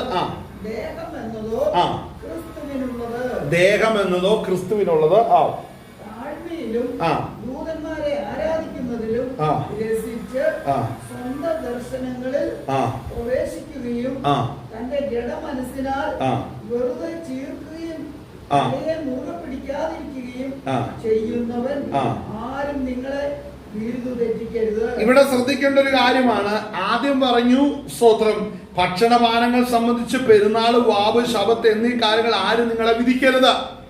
കാരണം ഇതെല്ലാം വരുവാനിരുന്നവയുടെ നിഴലായിരുന്നു. സ്വരൂപം എന്ന് പറയുന്നത്, സാക്ഷാൽ സ്വരൂപം എന്ന് പറയുന്നത് യേശുക്രിസ്തുവിന്റെ ശരീരമായിരുന്നു. യേശുക്രിസ്തുവിന്റെ ശരീരത്തിന് എന്തു പറ്റി? യേശുക്രിസ്തുവിന്റെ ശരീരം പാപികൾക്ക് വേണ്ടി തകർക്കുക നിമിത്തം പാപത്തിന് പരിഹാരം വന്നു. പാപത്തിന് പരിഹാരം വന്നതെങ്കിൽ ഈ ഭൂമിയിൽ പാപപരിഹാരത്തിന് മറ്റൊരു വഴിയും തേടേണ്ടതില്ല. പാപപരിഹാരത്തിന് ഏതെങ്കിലും നേർച്ച കാഴ്ചകളാകട്ടെ, ഉരുളകളാകട്ടെ, മറ്റുള്ള എന്തെങ്കിലും കാര്യങ്ങൾ ചെയ്യുന്നതാകട്ടെ, ചെയ്യുന്നവരുണ്ടെങ്കിൽ ശ്രദ്ധിക്കണം, അവരുടെ പ്രവൃത്തി കൊണ്ട് കാരണമില്ല. കാരണം ഭൂമിയിൽ പാപപരിഹാരത്തിന് ദൈവം ഒരു വഴി ഒരുക്കി വെച്ചിട്ടുണ്ട്. ആ വഴി കാണാതെ മറ്റേത് വഴി ചെയ്താലും ശരി, അത് നിമിത്തം ഒരിക്കലും വാഴ്ചകളും അധികാരങ്ങളും ഇവിടെ വായിക്കുന്നത് ആയുധവർഗങ്ങളൊന്നും അപ്രകാരമുള്ളവരുടെ മുമ്പിൽ അടിയറവ് വയ്ക്കുന്നില്ല. യേശുക്രിസ്തുവിന്റെ ശരീരയാഗത്തിന് മുമ്പിലാണ് ഈ വക എല്ലാ ദുഷ്ടന്റെ ആയുധങ്ങളും പിടിച്ചടക്കിയിരിക്കുന്നത്. ശത്രുവിന്റെ പ്രവർത്തികളെല്ലാം കീഴടങ്ങിയിരിക്കുന്നത് യേശുക്രിസ്തുവിന്റെ ശരീരയാഗത്താൽ മാത്രമാണ്. നമ്മുടെ വിശുദ്ധ കരങ്ങളിൽ മഹത്വപ്പെടുത്തിയാട്ടെ. ഹല്ലേലൂയ. അപ്പോൾ യേശുക്രിസ്തുവിന്റെ ശരീരയാഗത്തിൽ ഇതെല്ലാം സംഭവിക്കുമ്പോൾ ശ്രദ്ധിക്കണം, കർത്താവ് നമുക്ക് വേണ്ടി ചെയ്തത് എത്ര മഹത്വകരമായിട്ടുള്ള കാര്യമാണ്. യേശുവിന്റെ രക്തം എത്ര ശ്രേഷ്ഠമാണ്, എത്ര അതിശയകരമായിട്ടാണ് കർത്താവ് അത് ചെയ്തിരിക്കുന്നത്. അവിടെ പ്രത്യേകം പറഞ്ഞിരിക്കുന്ന കാര്യം ശ്രദ്ധിക്കണം. അവിടെ നമ്മൾ വായിച്ചു ഭക്ഷണപാനങ്ങൾ, പെരുന്നാൾ, വാവ്, ശബത്ത്, ഇത് പറഞ്ഞിട്ട് അങ്ങനെയുള്ള ഒരു കാര്യങ്ങളും നിങ്ങളെ ആരും വിധിക്കരുത്. അല്ലെ? അതായത് അങ്ങനെയുള്ള കാര്യം വിധിക്കരുത്. കാര്യം നാം സ്നാനപ്പെട്ടപ്പോ എന്നാ പറ്റി? എന്റെ ജന്മപാപത്തിനും കർമ്മപാപത്തിനെല്ലാം പരിഹാരം വന്നു. ഇനി രക്ഷപ്പെടാൻ ഇതും കൂടെ പോരാ. പഴയ പള്ളിയിൽ ഒന്നും കൂടെ പോകണം, അവിടെ ഒന്നും കൂടെ നേരണം. ഇടയ്ക്ക് പെരുന്നാളിനും തല കാണിച്ച കുഴപ്പമില്ലെന്ന് പറഞ്ഞു പോകുന്നവന്മാരുണ്ട്. അവന്മാരുടെ പുറകെ വിടാതെ കൂടുന്ന ശക്തി വേറെ ഉണ്ടെന്ന് മനസ്സിലാക്കിക്കോണം. ക്രിസ്തുവിന്റെ അതിന് കടന്ന് പോകുന്നവന് പിതാവും പുത്രനും ഇല്ലെന്ന് മനസ്സിലാക്കണം. അപ്പോൾ ശ്രദ്ധിക്കണം, ഈ വാക്യത്തിൽ ഒന്നാമത് പറഞ്ഞിരിക്കുന്നു വാവ് ശബത്ത്, സ്തോത്രം, പെരുന്നാൾ. ഈ വക കാര്യങ്ങൾ കൊണ്ട് ആരും നിങ്ങളെ വിധിക്കരുത്. ആമേൻ. രക്ഷിക്കപ്പെടാത്ത കാലഘട്ടത്തിൽ ഈ പറയുന്ന കാര്യങ്ങൾ ഏതെങ്കിലും കാണുമ്പോൾ ഉള്ളത്തിൽ ഒരു കുലുക്കമുണ്ട്, അല്ലെ? എന്താ കാര്യം? ഇതിന്റെ അകത്ത് എന്തെങ്കിലും ഒരു കാര്യം ഉണ്ടായിരിക്കുവോ? ഇതിന്റെ അകത്ത് എന്തെങ്കിലും ഒരു വിഷയം ഉണ്ടായിരിക്കുവോ? ആ ഒരു ചിന്തയിലാണ് ഇരിക്കുന്നത്. പക്ഷെ മനസ്സിലാക്കണം, ഇതിൽ നിന്ന് രക്ഷ പ്രാപിച്ചത് എപ്പോഴാണ്? നാം രക്ഷിക്കപ്പെട്ട് കഴിഞ്ഞപ്പോൾ പരിശുദ്ധാത്മാവ് നമ്മുടെ ആത്മകണ്ണുകളെ പ്രകാശിപ്പിച്ചു. നമുക്ക് സത്യങ്ങളെ ഗ്രഹിക്കുവാൻ സ്വർഗം ഇടയാക്കി. നമ്മുടെ കണ്ണുകൾ തുറന്നപ്പോൾ നമുക്ക് മനസ്സിലായി ദൈവപുത്രൻ കാൽവരിയിൽ തകർക്കപ്പെടുന്നതോടുകൂടി പാപത്തിന് പരിഹാരം വന്നു. ഇനി യാതൊരു പാപപരിഹാരത്തിന്റെ കർമ്മങ്ങളും ക്രിയകളിലേക്കും പോകേണ്ടതില്ല. യേശു ക്രിസ്തുവിൽ വിശ്വസിക്കുക, അവന്റെ കൽപ്പനകളെ അനുസരിക്കുക. ദൈവം സ്തോത്രം ഹാളിൽ പകർന്നിരിക്കുന്ന അല്ലെ വാഗ്ദത്തം ചെയ്തിരിക്കുന്ന പരിശുദ്ധാത്മാവിനെ പ്രാപിച്ച ബലത്തോടുകൂടെ നമ്മൾ അവന്റെ വരവിനായിട്ട് കാത്തിരിക്കുക. മറ്റൊരിടങ്ങളിലേക്ക് പോകാൻ പരിശുദ്ധാത്മാവ് അനുവദിക്കില്ല. മറ്റൊരു കെട്ടിടങ്ങളെ ലക്ഷ്യമാക്കിയുള്ള വിശ്വാസമില്ല. മറ്റൊരു മലകളെ സ്തോത്രം ലക്ഷ്യപ്പെടുത്തിയ ഒരു വിശ്വാസമില്ല. നേർച്ച കാഴ്ചകളെ ലക്ഷ്യപ്പെടുത്തിയ ഒരു വിശ്വാസമില്ല. യേശു ക്രിസ്തുവിന്റെ വിശ്വാസത്തെ ഉറപ്പിക്കേണ്ടതിന് ദൈവം പരിശുദ്ധാത്മാവിനെ നൽകിക്കൊണ്ടാണ് നമുക്ക് കർത്താവ് ഉറപ്പ് നൽകുന്നത്, നമുക്ക് സ്വർഗം തുണ നിൽക്കുന്നത്. മനസ്സിലാക്കണം. ഇത് രണ്ട് സംഭവിച്ചു കഴിഞ്ഞാൽ അടുത്ത് പറയുന്ന വാക്യമാണ് പൗലോസ്. അടുത്ത വാക്യം വായിച്ചാട്ടെ. ഇവിടെ ശ്രദ്ധിക്കണം, വാവ് ശബത്ത് പെരുന്നാള്, ആമേൻ, അതെല്ലാം അക്ഷരീക ശുശ്രൂഷകളാക്കി അവിടെ കാണുമ്പോൾ ഈ പറയുന്ന പദം വളരെ ശ്രദ്ധിക്കണം. ഇവിടെ പറയുന്നത് എന്താണ്? താഴ്മയിലും കണ്ട ദൂതന്മാരെ ആരാധിക്കുക. അതായത് വീണുപോയ ദൂതഗണങ്ങളിലെ ഓരോ ദൂതന്മാർക്ക് ഓരോ പേരുണ്ട്.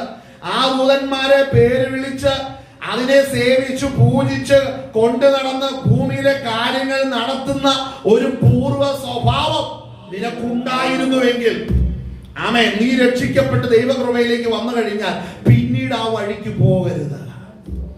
ആമേൻ.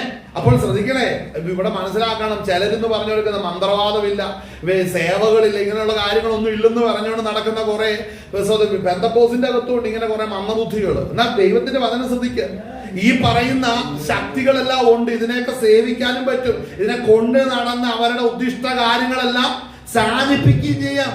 പക്ഷെ അവന്റെ ആത്മാവ് രക്ഷ പ്രാപിക്കത്തില്ല. ഭൂമി എല്ലാം നേടാൻ പറ്റും, പക്ഷെ അവന്റെ ആത്മാവ് ഒരിക്കലും രക്ഷ പ്രാപിക്കത്തില്ല. ഒരു മനുഷ്യന്റെ ആത്മാവ് രക്ഷ പ്രാപിക്കുവാൻ യേശു ക്രിസ്തുവിനാൽ അല്ലാതെ വേറെ ഒരുവനാലും കഴിയത്തുമില്ല. ആമേൻ. അപ്പൊ യേശു ക്രിസ്തുവിന്റെ വിശ്വാസത്താൽ എത്ര ശ്രേഷ്ഠകരമായ പദവിയാണ് സ്വർഗം ഒരുവന്റെ മേൽ പകർന്നിരിക്കുന്നത് മനസ്സിലാക്കണം. അത് വിശ്വസിക്കുന്നവരോ അനുഭവിക്കുന്നവരോ നിങ്ങളുടെ വിശുദ്ധ കരങ്ങളിൽ ദൈവത്തെ മഹത്വപ്പെടുത്തിയാട്ടെ. ഹല്ലേലൂയ. അപ്പോൾ ഇന്ന് പകൽനേരം മനസ്സിലാക്കണം, എത്രയോ ശ്രേഷ്ഠകരമായ പദ്ധതിയാണ് സ്വർഗത്തിലെ ദൈവം ഒരുവൻ ഒരുക്കി വെച്ചിരിക്കുന്നത്. അപ്പോൾ ആ വായിച്ച കാര്യം നമ്മൾ വളരെ ശ്രദ്ധിക്കണം. അവിടെ വായിക്കുന്നത് താഴ്മയിലും ദൂതന്മാരെ ആരാധിക്കുന്നതിലും കണ്ടു. അപ്പോൾ രസം ഉണ്ടായിരുന്നു. പേര് വിളിക്കുമ്പോൾ സാധനം വന്ന് നിൽക്കുന്ന ഇന്ന കാര്യം ഇന്ന കാര്യം ഇന്ന കാര്യം എന്ന് പറയുമ്പോൾ ഈ ദൂതനെ അയച്ച് കാര്യം നടത്തുന്ന പരിപാടി, ദൂതനെ അയച്ച് ഈ വീണുപോയ പിശാചുക്കളെ അയച്ച് കാര്യങ്ങൾ നടത്തുന്ന പരിപാടി ഭൂമിയിലുണ്ട്. അതിന് ഈ തിരുവെഴുത്തെതിരാണ്, യേശു ക്രിസ്തു എതിരാണ്. വായിച്ചാട്ടെ. പ്രവേശിക്കുകയും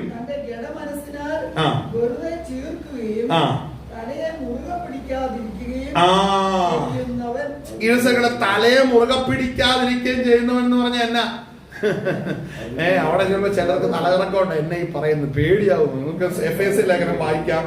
എഫേസ്യ ലേഖനം ഹല്ലേലൂയ ഹല്ലേലൂയ അതിന്റെ 4-ാം അധ്യായം അതിന്റെ 14 ഇവിടെ വായിക്കാം. 4:14 എഫേസ്യ ലേഖനം 4:14 വായിക്കാം. വായിച്ചവരാദ്യം എടുത്ത് വായിക്കാം. എഫേസ്യ ലേഖനം 4-ാം അധ്യായം 14-ാം വാക്യം. അങ്ങനെ നാം ഇനി മനുഷ്യരുടെ ചതിയാലും ഇവിടെ ശ്രദ്ധിക്കണം, അങ്ങനെ നാം ഇനി മനുഷ്യരുടെ ചതിയാലും ഉപായത്താലും തെറ്റിച്ചു കളയുന്ന തന്ത്രങ്ങളിൽ കുടുങ്ങി പോകുവാൻ പോകുന്ന ഉപദേശത്തിന്റെ ഓരോ കാറ്റിനാൽ അലഞ്ഞു വിടരുന്ന ശിശുക്കളായിരിക്കാതെ സ്നേഹത്തിൽ സത്യം സംസാരിച്ചും കൊണ്ട് ക്രിസ്തു എന്ന തലയോളം സകലത്തിലും വളരുവാൻ ഇടയാകും. അപ്പൊ ക്രിസ്തു എന്ന തലയോളം, അപ്പൊ തല ആരാ? ക്രിസ്തു. അപ്പൊ ക്രിസ്തു എന്ന തലയോളം നാം വളരണം. വായിച്ചേ. തുടർന്ന് ഇവിടെ സകലത്തിലും വളരുവാൻ ഇടയാകും. ശരീരം മുഴുവനും യുക്തമായി ചേർന്ന്, ഇവിടെ ശരിക്കും ശരീരം മുഴുവനും യുക്തമായി ചേർന്ന് ഏകീഭവിച്ചും ഓരോ അംഗത്തിന്റെ, ഇവിടെ ശ്രദ്ധിക്കണം, നാം ഓരോരുത്തരും യേശു ക്രിസ്തുവിന്റെ ശരീരത്തിന്റെ അവയവങ്ങളാണ്. മനസ്സിലാകുന്നുണ്ടോ? അംഗീകരിക്കുന്നുണ്ടോ? നാം നുറുക്കുന്ന അപ്പം ക്രിസ്തുവിന്റെ ശരീരത്തിന്റെ കൂട്ടായ്മയല്ലയോ? അപ്പോ ഒന്നാമത് പലരാം ക്രിസ്തുവേശുവിന്റെ ശരീരത്തിൽ ഏക ശരീരമാകുന്നു. ഹല്ലേലൂയ. അപ്പോൾ നാം പലരായി നാം ക്രിസ്തുവിൽ ഒന്നായി തീരുകയാണ്. നമ്മുടെ തല ക്രിസ്തുവാണ്. അപ്പോൾ ക്രിസ്തുവിനെ മുറുകെ പിടിക്കാത്തവരാണ് എങ്ങോട്ട് പോകുന്നത്? ഈ ദൂതന്മാരെ ആരാധിക്കാൻ പോകുന്നത്. ശ്രദ്ധിക്കേണ്ട ഒരു കാര്യമാണ്. ദൂതന്മാരെ ആരാധിക്കാൻ പോകുന്നത് ആരാണ്? ക്രിസ്തുവിനെ മുറുകെ പിടിക്കാതിരിക്കുന്നവനാണ് ദൂതന്മാരെ ആരാധിക്കാൻ പോകുന്നത്. ക്രിസ്തുവിനെ എന്തുകൊണ്ടാണ് മുറുകെ പിടിക്കാത്തത്?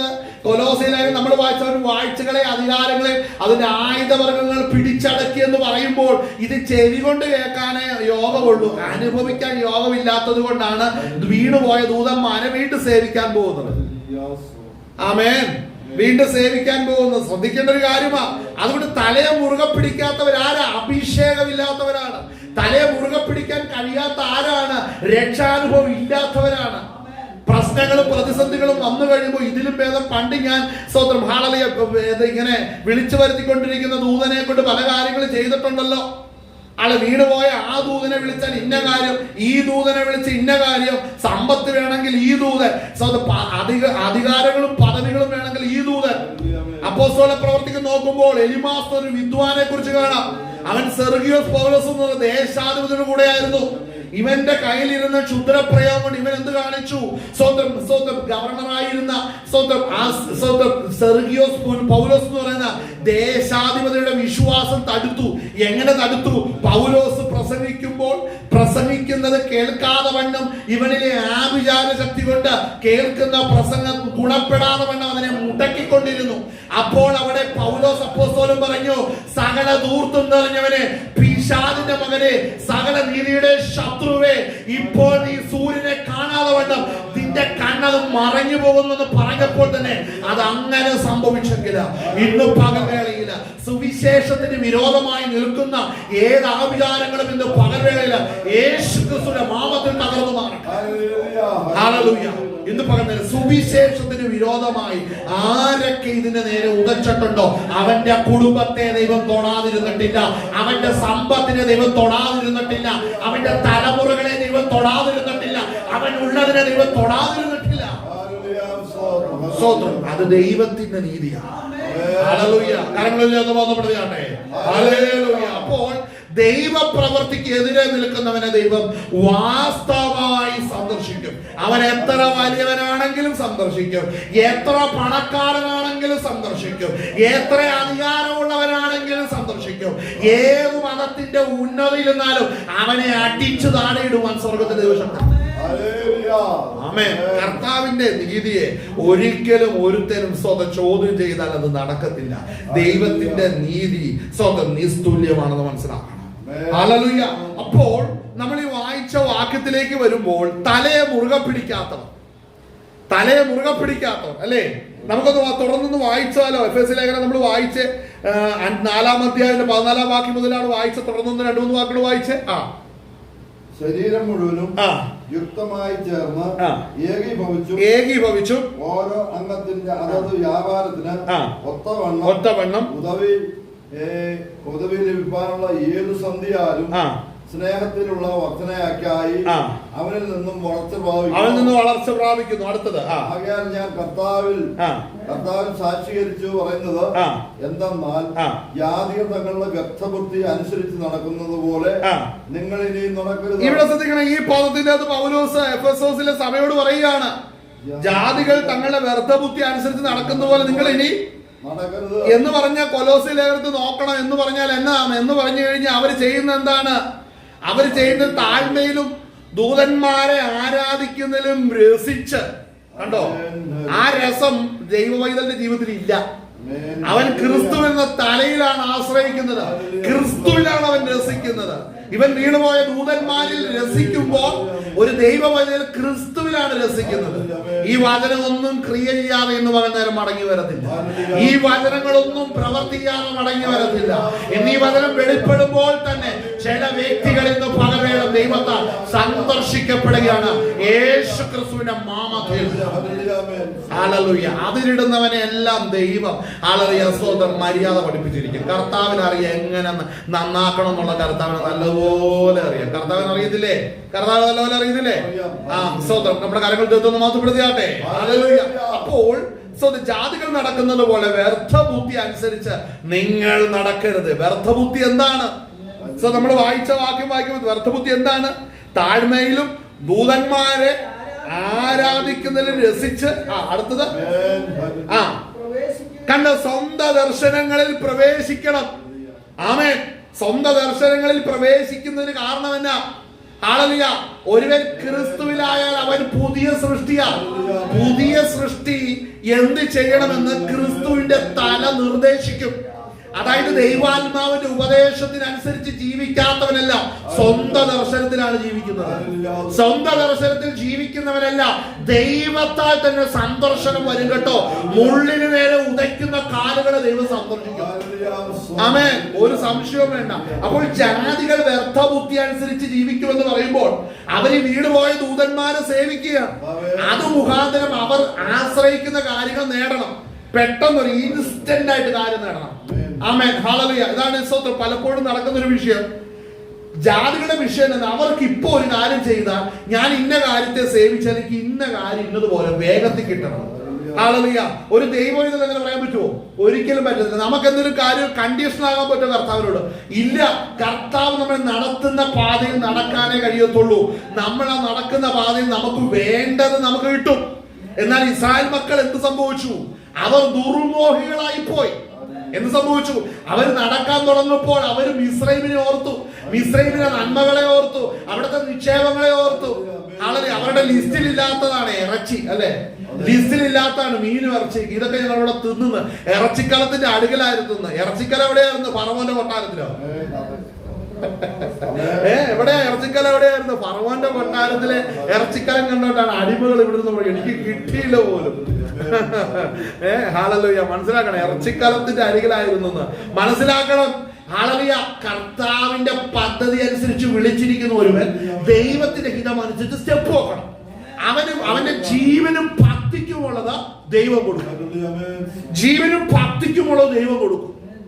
അല്ലാതെ കയറി എടുക്കുന്നവനൊക്കെ മനസ്സിലാക്കിക്കണം കേട്ടോ, അവൻ വേറെ കാറ്റഗറിയാണ്. ഇപ്പോഴും എന്ത് ചെയ്തോണ്ടിരിക്കുകയാണ്? അവൻ സ്വന്തം ദർശനങ്ങളിൽ പ്രവേശിച്ചിരിക്കുന്ന ചിലരുണ്ട്. ജാതികൾ കംപ്ലീറ്റ് ഇതാണ്. ഹല്ലേലൂയ. നല്ല പഠനം വേണമെങ്കിൽ ഇന്ന ദൂതനെ സേവിച്ചാ മതി. നല്ല ജോലി കിട്ടണമെങ്കിൽ ഇന്ന ദൂതനെ സേവിച്ചാ മതി. അത് വീണ്ടും ഉയർച്ച കിട്ടണം. അവരുടെ സീനിയേഴ്സിനെ എല്ലാം കണ്ണു അടച്ച്, ചെവി അടച്ച്, വായു അടച്ച് ബന്ധിച്ചൊരു മൂലക്കിരുത്തണമെങ്കിൽ ഇന്ന ദൂതനെ സേവിച്ചാ മതി. മറ്റൊരുവനെ നന്മയെ അപകരിക്കണമെന്നുണ്ടെങ്കിൽ ഇന്ന ദൂതനെ സേവിച്ചാ മതി. അല്ല, തിരിച്ചൊന്നും പ്രതികരിക്കരുത്. അവന് ഗുണമൊന്നും വന്നില്ലെങ്കിലും എന്റെ സ്വന്തം പേഴ്സിന്റെ അകത്ത് പണം കൃത്യം കൊണ്ടുവരണം. അതിന് ഇന്ന ദൂതനാണ് നല്ലത്. നിന്റെ ശ്രദ്ധയും നിന്റെ ദർശനമെല്ലാം സ്വർഗം കീറുക തന്നെ ചെയ്യും. അത് കർത്താവിന്റെ നീതിയാണ്. വായിച്ചാട്ടെ. ആമേൻ. കണ്ടോ? ജഡമനസ്സിനാൽ വെറുതെ ചീർക്കുക. അപ്പോൾ ശ്രദ്ധിക്കേണ്ട ഒരു കാര്യമാണ്, ഈ ചീർപ്പ് ഒത്തിരി അടുത്ത് കാണുന്നുണ്ട്. ദൈവകൃപയിൽ ആശ്രയിക്കുന്ന ഒരു ദൈവം അങ്ങനെയൊന്നും പോകാൻ പറ്റത്തില്ല. അപ്പോൾ ജാതികളുടെ വ്യർത്ഥബുദ്ധി എന്ന് പറഞ്ഞാൽ എത്ര ഭീകരമാണെന്ന് ശ്രദ്ധിക്കണം. കുഞ്ഞാന്റെ രക്തത്താൽ കഴുകപ്പെടാത്ത ഒരുവന്റെ ലൈഫ് എത്ര സ്വത്രം വളരെ പാത്തറ്റിക്കാണ് നമ്മൾ ചിന്തിക്കണം. നമ്മൾ വളരെ ആഴത്തിൽ മനസ്സിലാക്കണം, കുഞ്ഞാന്റെ രക്തത്തിൽ കഴുകപ്പെടാത്ത ഒരു മനുഷ്യനിൽ അവന്റെ ഹൃദയത്തിൽ സ്വതം പാപമുണ്ട്. ആ പാപത്തെ അവൻ ഏതു വിധത്തിലും അതിനെ ഡയറക്റ്റ് ചെയ്യും. അവന്റെ സ്വാർത്ഥമായ താല്പര്യങ്ങൾക്ക് വേണ്ടി അതിനെ തിരിക്കും. അപ്പോൾ ജാതികളുടെ വ്യർത്ഥ ബുദ്ധി അനുസരിച്ച് നടക്കുക എന്ന് പറയുമ്പോൾ നമ്മൾ വായിച്ച വാക്യങ്ങൾ, ആദ്യത്തെ 3 കാര്യങ്ങൾ, വാവ്, ശബത്ത്, പെരുന്നാൾ എന്നീ കാര്യങ്ങൾ നിങ്ങൾ ആരും നിങ്ങളെ വിധിക്കരുത്. എന്നിട്ട് അടുത്ത ആ ഭാഗമാണല്ലോ ഇവിടെ വായിക്കുന്നത്, താഴ്മയിലും ദൂതന്മാരെ ആരാധിക്കുന്നതിലും വായിച്ചേ, രസിച്ച് സ്വന്തം ദർശനങ്ങൾ. അപ്പൊ മനസ്സിലാക്കേണ്ട ഒരു കാര്യമാണ്, ഈ ദൂതന്മാരെ സേവിക്കുന്നവർക്ക് സ്വന്തമായൊരു ദർശനമുണ്ട്, ഒരു കാൽക്കുലേഷൻ ഉണ്ട്.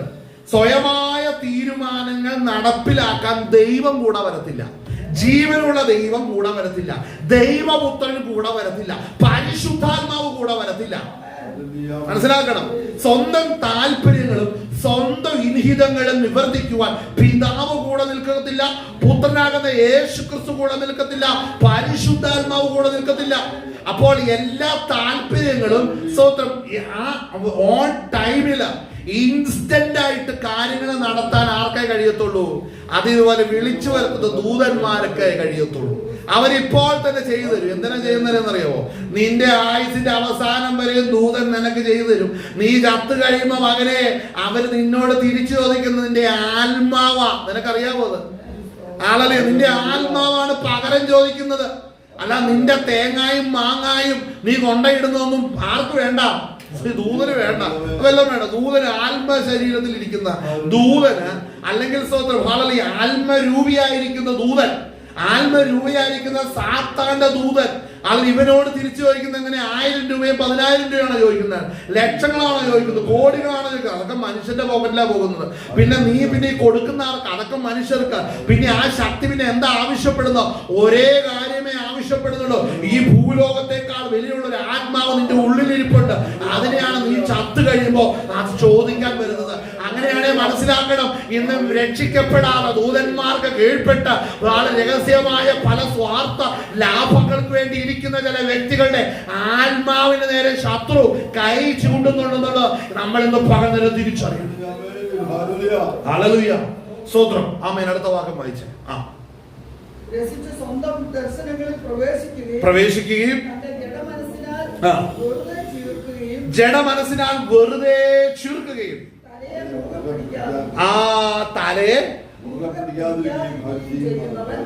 തലയെ മുറുകെ പിടിക്കാതെയും ഇരിക്കുകയും ചെയ്യുന്നവെന്ന് പറഞ്ഞാൽ, അങ്ങനെ ക്രിസ്തുവിന്റെ തലയിൽ അത് ക്രിസ്തുവിനെ ആശ്രയിക്കേണ്ട കാറ്റഗറി ആരാ? അത് സഭയ്ക്ക് പുറത്തോ അകത്തോ? അകത്ത്. അപ്പൊ അകത്ത് ക്രിസ്തുവിനെ കണ്ടിട്ട് വന്നിട്ട് വീണ്ടും ദൂതന്മാരെ വിളിച്ചു വരുത്തുന്ന സ്വഭാവമുള്ളവർ സഭയ്ക്കകത്തുണ്ടോ? ഹല്ലേലൂയ. അത് തിരിച്ചറിയണം, അല്ലെ? കാരണം എന്നാ? കർത്താവിന് മുമ്പ് ഉപവസിച്ച് പ്രാർത്ഥിച്ച് കരഞ്ഞ് നിലവിളിച്ച് വാഗ്ദത്തത്തിന് കാത്തിരിക്കുന്നതിനൊക്കെ ഒത്തിരി പ്രയാസമാണ്. ഇതാണെങ്കിൽ നിമിഷ നേരങ്ങൾ കൊണ്ട് കാര്യം നടക്കും. പക്ഷെ നീ ചത്ത് കഴിയുമ്പോണ്ടല്ലോ ജീവപുസ്തകത്തിൽ നിന്റെ പേരില്ല. ഒന്നാമത് നീ മരിച്ചു കഴിയുമ്പോൾ നിന്നെ കൊണ്ടുപോകാൻ ദൈവത്തിന്റെ ദൂതന്മാരൊന്നും വരത്തില്ല. അതുകൊണ്ടാ പൗലോസ് ഇത് അറിഞ്ഞിട്ടാന്ന് തോന്നുന്നുണ്ട്. ഏത് മനുഷ്യന്റെയും സ്വന്തം അവസാന കാലം നോക്കിയിട്ട് വേണം നമ്മൾ മാതൃകയാക്കാൻ. കാര്യം ചാകാൻ നേരത്ത് നിലവിളിയും കാർച്ചും തുടങ്ങും. എന്നാന്നറിയാമോ? ആ ദൂതനോട് മാറി നിൽക്കാൻ വരാ, എന്റെ കാലെ പിടിച്ച് വലിക്കുന്നു, കടിക്കുന്നു, എന്റെ വരവള്ളിക്ക് പിടിക്കുന്നു, രൂപം കണ്ടിട്ട് പേടിയാകും തുടങ്ങിയ ചാകാൻ നേരത്ത് നിലവിളിക്കുന്നവരെ കാണുമ്പോ നോക്കിക്കോളും. ഇവനൊരു പാസ്റ്റർ ആണെങ്കിൽ, ഇവനൊരു ഹാളലിയ വിശ്വാസിയാണെങ്കിൽ മനസ്സിലാക്കണം, നല്ല കാലം മുഴുവൻ ദൂതനെ വിളിച്ചോണ്ടാണ്. അതുകൊണ്ടാ പൗലോസ് പറഞ്ഞ അവരെ മാതൃകയാക്കണം. അവരുടെ അവസാന കാലങ്ങളിൽ നോക്കിയാണ് കാര്യങ്ങളെ ക്രമീകരിക്കുക. അങ്ങനെ ഒരു വാക്യമുണ്ട്, എവിടെ കിടപ്പുണ്ട്. ആമേൻ. അവരുടെ അവസാന കാലത്തെ നോക്കി വേണം മാതൃകയാക്കാനെന്ന്. അങ്ങനെയാണ് എന്താ ഇതൊക്കെ നോക്കിയിട്ട് തന്നെയാണ് അവസാന കാലം നോക്കിക്കോണം. ഇവന്റെ ചാകൽ എങ്ങനെയായിരിക്കും കൂടെ നോക്കിക്കോണം. ആമേൻ. ഹല്ലേലൂയ. ഇത് നല്ല പ്രായത്തിൽ നല്ലതെല്ലാം ചെയ്ത് മസോദ് ഇങ്ങനെ നടക്കുന്ന അവസാന കാലം വരുമ്പോഴാണ് ഇവനൊക്കെ പ്രാപിച്ചത് എന്താന്ന് കാണുന്നത്.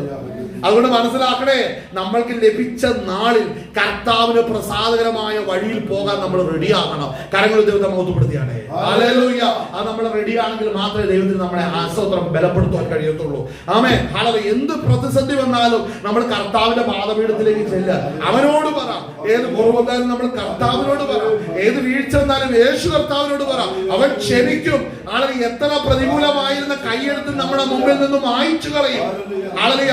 എന്നാൽ ഇവിടെ ശ്രദ്ധിക്കണം, ഈ ഒരു കാറ്റഗറിയിൽപ്പെട്ടവർ, ഈ ദൂതന്മാരെ സേവിക്കുകയോ വിളിച്ചു വരുത്തുകയോ അവരെ കൊണ്ട് കാര്യം നടത്തുകയോ ചെയ്യുന്നവർക്ക് എന്ത് സംഭവിച്ചു? അവരാശ്രയിച്ചതുപോലെ ക്രിസ്തുവിൽ അവര് പ്രതീക്ഷിച്ചതുപോലെ മുമ്പോട്ട് പോകാൻ കഴിഞ്ഞിട്ടില്ലെന്ന് വേണം മനസ്സിലാക്കാൻ. അവരാഗ്രഹിച്ചതുപോലെ ജീവിക്കാൻ പറ്റത്തില്ല. ക്രിസ്തീയ ജീവിതം സഹനത്തിന്റെ മാർഗമാണ്. പലത് ത്യജിക്കേണ്ട മാർഗമാണ്. തന്നെത്താൻ ത്യജിക്കേണ്ട മാർഗമാണ്. ആളുകൾ ആ അനുഭവങ്ങളൊക്കെ വരുമ്പോൾ സ്തോത്രം, ഇങ്ങനെയുള്ള ചിലർക്ക് അത് സാധിക്കാതെ വരുമ്പോൾ അവരുടെ കാര്യം വേഗം നടന്നെന്ന് വരണം. ഇവരെന്താ ചെയ്യുന്നതെന്നറിയാവോ? ഇവർ ഈ ദൂതന്മാരെ കൂട്ടുപിടിച്ച് ഓരോ കാര്യങ്ങൾ ചെയ്തിട്ട് കാര്യങ്ങൾ നടക്കൂലോ. നടന്നു കഴിയുമ്പോൾ ദൈവത്താൽ ഇത് സംഭവിച്ചത്. അതെന്തിനങ്ങനെ ചെയ്യുന്നത് ചെന്ന് പറയുമ്പോൾ അപ്പുറത്ത് പ്രാർത്ഥിക്കുന്ന കുറെ പേര് ഇരിപ്പുണ്ട്. അവരുടെ കാര്യങ്ങളൊക്കെ ഒത്തിരി വെയിറ്റ് ചെയ്താ നടക്കുന്നത്. ഒത്തിരി കാലതാമസമുണ്ട്. നീ ഇൻസ്റ്റന്റ് ആയിട്ട് കുത്തി പറഞ്ഞ് നിനക്ക് നിമിഷം കാര്യങ്ങൾ നടന്നു കഴിഞ്ഞപ്പോൾ നീ ഓടിച്ചെന്ന് എനിക്കെല്ലാം കിട്ടിയെന്ന് പറയുമ്പോൾ ദൈവസന്നിധിയിൽ കരയുന്ന നീ വീണ്ടും കരയണം, വീണ്ടും ദുഃഖിക്കണം, വീണ്ടും ഭാരപ്പെടണം. അങ്ങനെ ഒരു വലിയ ഗൂഢ ഉദ്ദേശം ഈ ടൈപ്പിലുള്ളവരുണ്ട്. ഞാൻ അങ്ങനെയുള്ള ഒത്തിരി എണ്ണത്തെ കണ്ടിട്ടുണ്ട്. വായിച്ചാട്ടെ, തുറന്ന് വായിച്ചേ. ദർശനങ്ങളിൽ പ്രവേശിക്കുകയും തന്റെ ജഡമനസ്സിനാൽ വെറുതെ ചീർക്കുകയും തലയെ മുറുകെ പിടിക്കാതിരിക്കുകയും ചെയ്യുന്നവൻ ആരും നിങ്ങളെ ശ്രദ്ധിക്കണം, വിരുദ് തെറ്റിക്കരുത്. വിരുദ് തെറ്റിക്കരുത്, ലക്ഷ്യം തെറ്റിക്കരുത്. അപ്പൊ ഇവര് ലക്ഷ്യം തെറ്റിക്കും. ക്രിസ്തുവിൽ കർത്താവിനെ കാണാൻ കഴിയാതെ നിൽക്കുന്നവർ സ്തോത്രം എന്ത് ചെയ്യും? കൃപയിലിരിക്കുന്നവരുടെ വിരുദ് തെറ്റിക്കും. ആമേൻ. വിരുദ് തെറ്റിക്കും. വായിച്ചേ. തലയായവനിൽ നിന്നല്ലോ ശരീരം മുഴുവൻ സന്ധികളാലും ഞരമ്പുകളാലും ചൈതന്യം ലഭിച്ച് ഏകീഭവിച്ചും ദൈവികമായ വളർച്ച പ്രാപിക്കുന്നു. ശ്രദ്ധിക്കണം, ദൈവികമായ വളർച്ച ഇവർക്കൊരു പ്രശ്നമല്ല.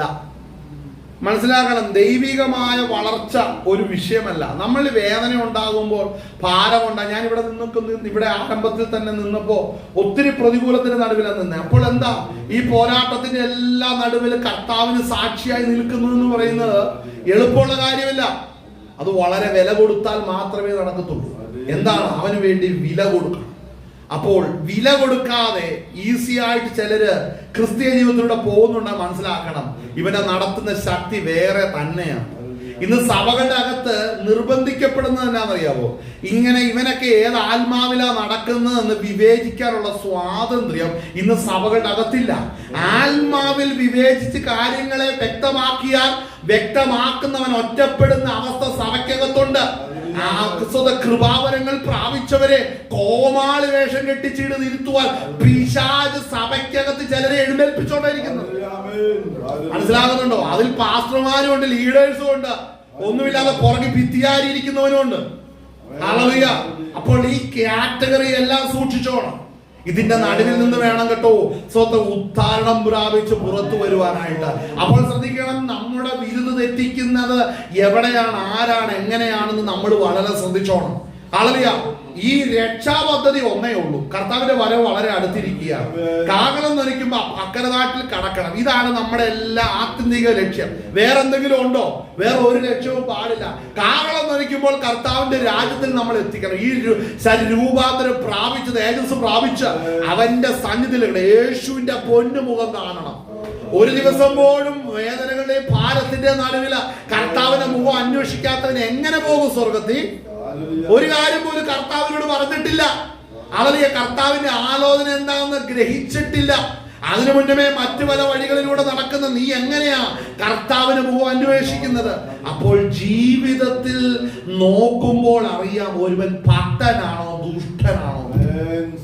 ആമേൻ. ഹല്ലേലൂയ. നമുക്ക് നമ്മൾ വായിച്ച ആ വാക്യം നമ്മൾ നോക്കുമ്പോൾ കർത്താവായ യേശു ക്രിസ്തു നമുക്ക് അവിടെ വെളിപ്പെടുത്തുന്ന അവിടെ വചനങ്ങൾ നമ്മൾ വായിച്ചല്ലോ. അവിടെ നമ്മുടെ എഫേസ്യ ലേഖനം നമ്മൾ വായിച്ച് അതിന്റെ 5-ാം അധ്യായം 14-ാം വാക്യം മുതലാ വായിച്ച് അല്ലേ. അവിടെ വായിക്കുമ്പോൾ അതിന്റെ 17-ാം വാക്യം വായിച്ച ആകയാൽ ഞാൻ കർത്താവിൽ സാക്ഷീകരിച്ച് പറയുന്നത് 17-ാം വാക്യം 17-ാം വാക്യം 5:17 അവിടെ മൈക്കോടെ വായിക്കട്ടെ.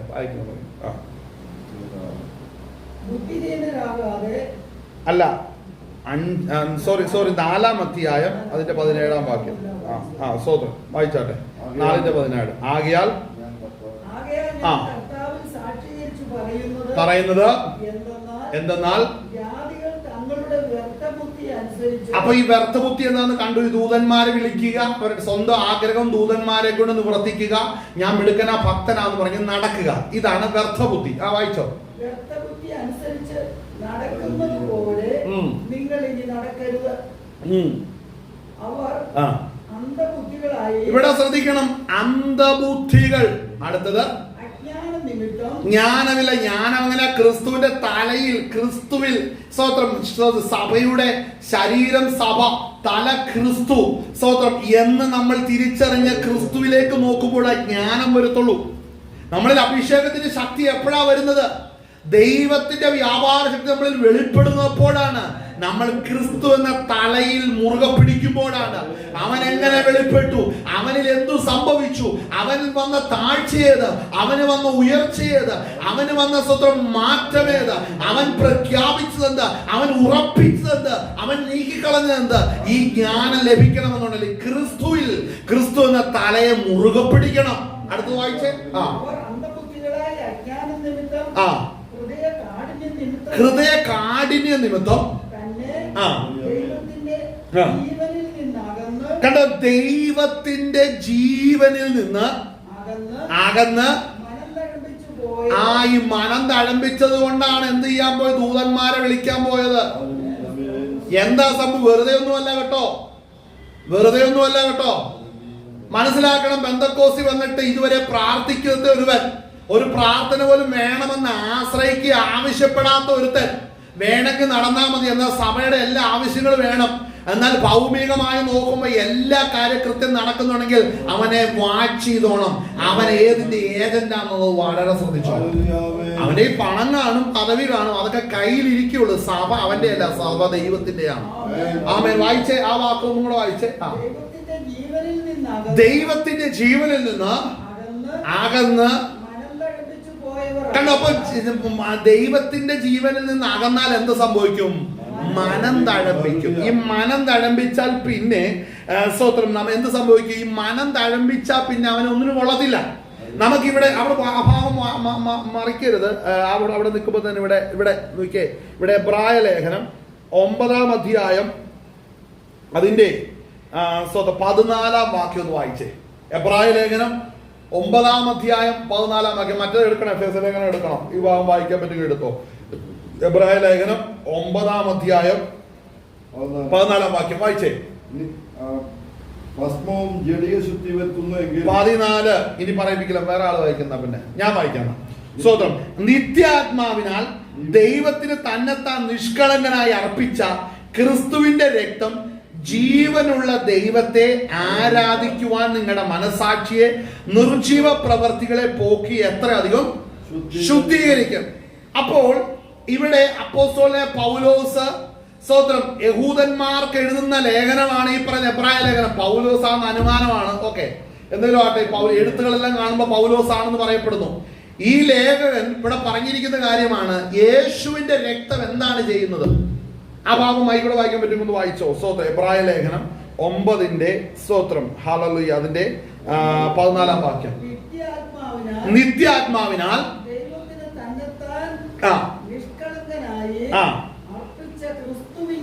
കണ്ടോ, എവിടെ ശ്രദ്ധിക്കേണ്ട? നിത്യാത്മാവിനാൽ.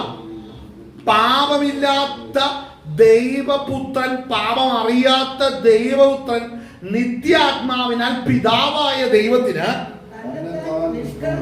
ആ തന്നെത്താൽ ക്രൂശിൽ തകർക്കപ്പെട്ടു. താഴ്ച വന്നവനായി തീർന്ന പുത്രനാകുന്ന യേശു ക്രിസ്തു മനഃപൂർവമായാണ് കാൽവറിയിൽ മരണത്തിനായി ഏൽപ്പിച്ചു കൊടുത്തത്. മനഃപൂർവമായിട്ടാണ് ചെയ്തത്. എന്തുകൊണ്ടാണ് മനഃപൂർവമായി ചെയ്തത്? നിത്യാത്മാവിനാൽ പിതാവിന്റെ ഇഷ്ടം ചെയ്യുമ്പോൾ അത് പൂർണ്ണ മനസ്സോടെ ചെയ്യണം. എന്തിനാണ്? അതിന്റെ പൂർണ്ണ ഫലം വെളിപ്പെടുവാൻ തക്കവണ്ണം നിത്യാത്മാവിനാൽ ദൈവപുത്രൻ പിതാവിന് പ്രസാദകരമായി അറുക്കപ്പെട്ടു. മനസ്സിലാക്കണം. ആ പദം ഒന്നും കൂടെ വായിച്ചേ. നിത്യാത്മാവിനാൽ ദൈവത്തിന് തന്നെത്താൻ നിഷ്കളങ്കനെ അർപ്പിച്ച യേശു ക്രിസ്തുവിന്റെ രക്തം, വലിയ രക്തം. കണ്ടോ? ഇവിടെ ശ്രദ്ധിക്കണം. ജീവനുള്ള ദൈവത്തെ ആരാധിക്കുവാൻ നമ്മുടെ മനസാക്ഷിയെ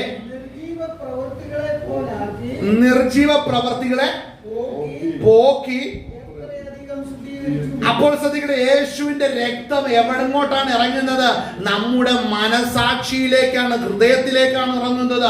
ആ രക്തം നമ്മുടെ മനസാക്ഷിയെ ബലഹീനമാക്കിയിരുന്ന നിർജീവ പ്രവൃത്തികളെ പോക്കി യേശുവിന്റെ രക്തം പാപത്തിൽ നിന്ന് മോചനം നൽകുകയാണ് ചെയ്തത്.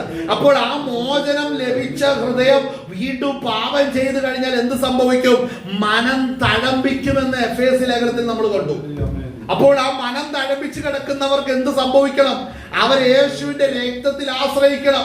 കർത്താവേ, നിന്റെ രക്തത്താൽ എന്റെ ഹൃദയത്തിലെ പാപങ്ങളെ പോക്കണമെന്ന് ദൈവസന്നിധിയിൽ പാപങ്ങളെ ഏറ്റുപറഞ്ഞ് പ്രാർത്ഥിക്കണം. എന്നാൽ ഈ പാപം ചെയ്യുന്നവർക്ക് സംഭവിക്കുന്ന വിഷയം എന്ന് പറഞ്ഞാൽ അവർക്കൊരിക്കലും അവരുടെ പാപങ്ങളെ ഏറ്റുപറഞ്ഞ് പ്രാർത്ഥിക്കാൻ കഴിയാത്ത അവസ്ഥയിലേക്ക് അവരവിടെ എത്തുകയാണ്. കാര്യം എന്തുകൊണ്ടാണ്? നമ്മൾ വായിച്ച കൊലോസ്യ ലേഖനത്തിൽ നമ്മൾ കണ്ടു, ദൂതന്മാരെ ആരാധിക്കുകയാണ് അവിടെ, അല്ലെ? മനം തഴപ്പിച്ച് ജാതികളെ പോലെ വ്യർത്ഥബുദ്ധി അനുസരിച്ച് ജീവിക്കലെന്ന് പറയുമ്പോൾ ജാതികൾ ദൂതന്മാരെ ആരാധിക്കുക. അപ്പൊ ദൂതന്മാരെ ആരാധിക്കാൻ ഒരുവന്റെ ഹൃദയത്തെ മനസ്സിനെ വിട്ടുകൊടുത്തു കഴിഞ്ഞാൽ എന്ത് സംഭവിക്കും? എന്ത് സംഭവിക്കും? അവൻ വിടുവോ? അപ്പോൾ മനസ്സിലാക്കണം, സത്യത്തിന്റെ പരിജ്ഞാനം ലഭിച്ചതിന് ശേഷം ഒരുവൻ മനഃപൂർവ്വമായി പാപം ചെയ്താൽ പിന്നെ യാതൊരു പ്രവൃത്തിയും യാതൊരു യാഗവും അവനെ പുതുക്കുവാൻ കഴിവുള്ളതല്ല. മനസ്സിലാക്കണം. അപ്പോൾ മനഃപൂർവ്വം പാപം ചെയ്ത് എത്രത്തോളമാണ്? സ്വന്തം ജാതികൾ ചെയ്യുന്നത് പോലെ ദൂതന്മാരെ ആരാധിക്കുന്നതിൽ സ്വന്തം ദർശനങ്ങളിൽ രസിച്ചു പോയില്ലേ? സ്വന്തം ദർശനങ്ങളിൽ രസിച്ചു ആളുകൾ. അതാണ് അവൻ ചെയ്ത പാപം, അല്ലേ? ആ പാപം വായിച്ചേ, ഒന്നും കൂടെ വായിച്ചേ.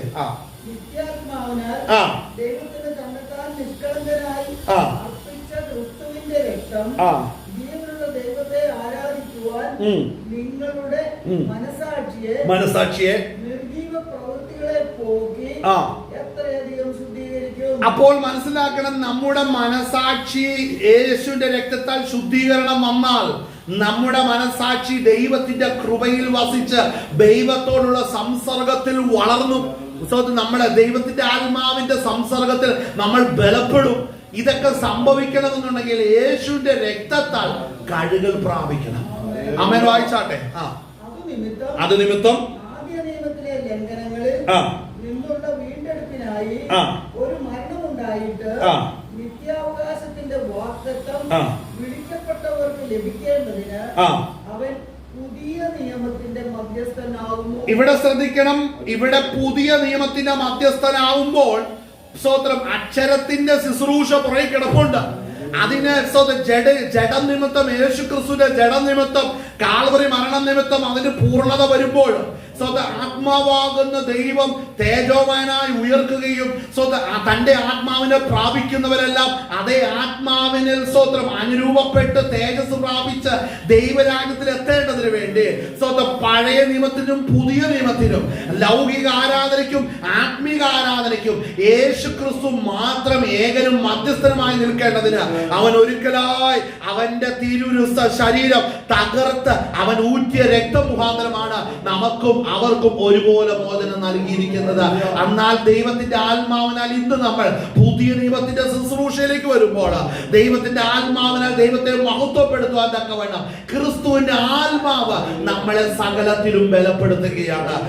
നമ്മൾ ഏറ്റുപറയുമ്പോൾ, നമുക്കറിയാം, നമ്മൾ തിരുമേശ ശുശ്രൂഷയിലേക്ക് വരുമ്പോൾ നമ്മുടെ പാപങ്ങളെ നമ്മൾ ഏറ്റുപറയുമ്പോൾ യേശുവിന്റെ രക്തം നമ്മുടെ മനസാക്ഷികളെ കഴുകി നമ്മെ വീണ്ടും നിർജ്ജീവ പ്രവർത്തികൾ നമ്മുടെ മനസാക്ഷിയും ഹൃദയത്തെ ഒരുക്കിയെടുക്കുമ്പോൾ, വിശുദ്ധീകരിക്കുമ്പോൾ ആളുകളെ നമ്മൾ വീണ്ടും ദൈവത്തെ ആത്മാവിൽ ആരാധിക്കുവാനിടയായി തീരും. അതുകൊണ്ട് ലോകത്തിലുള്ള ഒന്നിനും തന്നെ ഈ സ്നേഹത്തിൽ നമ്മളെ വേർപിരിക്കുവാൻ കഴിയത്തില്ല. കാരണം മാനുഷിക കരങ്ങൾ ചെല്ലാത്ത ഇടമാണിത്, മാനുഷിക വാക്കുകൾ ചെല്ലാത്ത ഇടമാണ്. സ്വന്തം ഒരു മനുഷ്യനും എത്തിപ്പിടിക്കുവാൻ കഴിയാത്ത തലത്തിലാണ് കർത്താവ് തന്റെ രക്ഷയുടെ പദ്ധതി ഒരുക്കിയിരിക്കുന്നത്. അതിന് എന്നെയും നിങ്ങളെ കാരണമാക്കിയെങ്കിൽ നമ്മൾ വായിച്ച വാക്യം നമ്മൾ നോക്കുമ്പോൾ അവിടെ വായിക്കുന്ന വാക്യം ഇങ്ങനെയാണ്: നിത്യാവകാശത്തിന്റെ വീണ്ടെടുപ്പിനായി ഒരു മരണമുണ്ടായിട്ട് നിത്യാവകാശത്തിന്റെ വാഗ്ദത്തം വിളിക്കപ്പെട്ടവർക്ക് ലഭിക്കേണ്ടതിന് അവൻ പുതിയ നിയമത്തിന്റെ മധ്യസ്ഥൻ. അപ്പൊ നാം ഓരോരുത്തരും വിളിക്കപ്പെട്ടവരാണ്. യേശുവിന്റെ രക്തത്താൽ കഴുകപ്പെട്ട ഞാനും നിങ്ങളും യേശു ക്രിസ്തുവിന്റെ നാമത്താൽ വിളിക്കപ്പെട്ടതാണ്. നാം വിളിക്കപ്പെട്ടത് കൊണ്ടാണ് ഈ തിരുവെഴുത്തിലെ മർമ്മങ്ങൾ ഈ വിധത്തിലാണ് കിടക്കുന്നത് എന്ന് പരിശുദ്ധാത്മാവ് നമുക്ക് വെളിപ്പെടുത്തുന്നത്. ഈ തിരിച്ചറിവില്ലാതെ പുറത്തു കിടക്കുന്നവർക്കൊക്കെയും പുസ്തകം മേടിക്കാൻ കിട്ടും, ഒരു സംഘടനയ്ക്കകത്ത് മെമ്പർഷിപ്പ് കാണും. പക്ഷേ വിളിക്കപ്പെട്ടവർക്ക് മാത്രമാ ദൈവത്തിന്റെ മർമ്മങ്ങളെ ദൈവം വെളിപ്പെടുത്തുകയുള്ളൂ. ആമേൻ, ഹല്ലേലൂയ. അങ്ങനെയെങ്കിൽ ഇന്ന് പകൽനേരം നമ്മൾ ഗ്രഹിക്കണം, നമുക്ക് കർത്താവ് ഒരുക്കി വെച്ച പദ്ധതി എത്രയോ ശ്രേഷ്ഠമാണ്. നമ്മൾ വായിച്ച എഫേസ്യ ലേഖനത്തിലേക്ക് നമ്മൾ മടങ്ങി വരുമ്പോൾ സ്തോത്രം, ഹല്ലേലൂയ, നമ്മൾ വായിച്ച 4-ാം അധ്യായമാണ് നമ്മൾ വായിച്ചത്.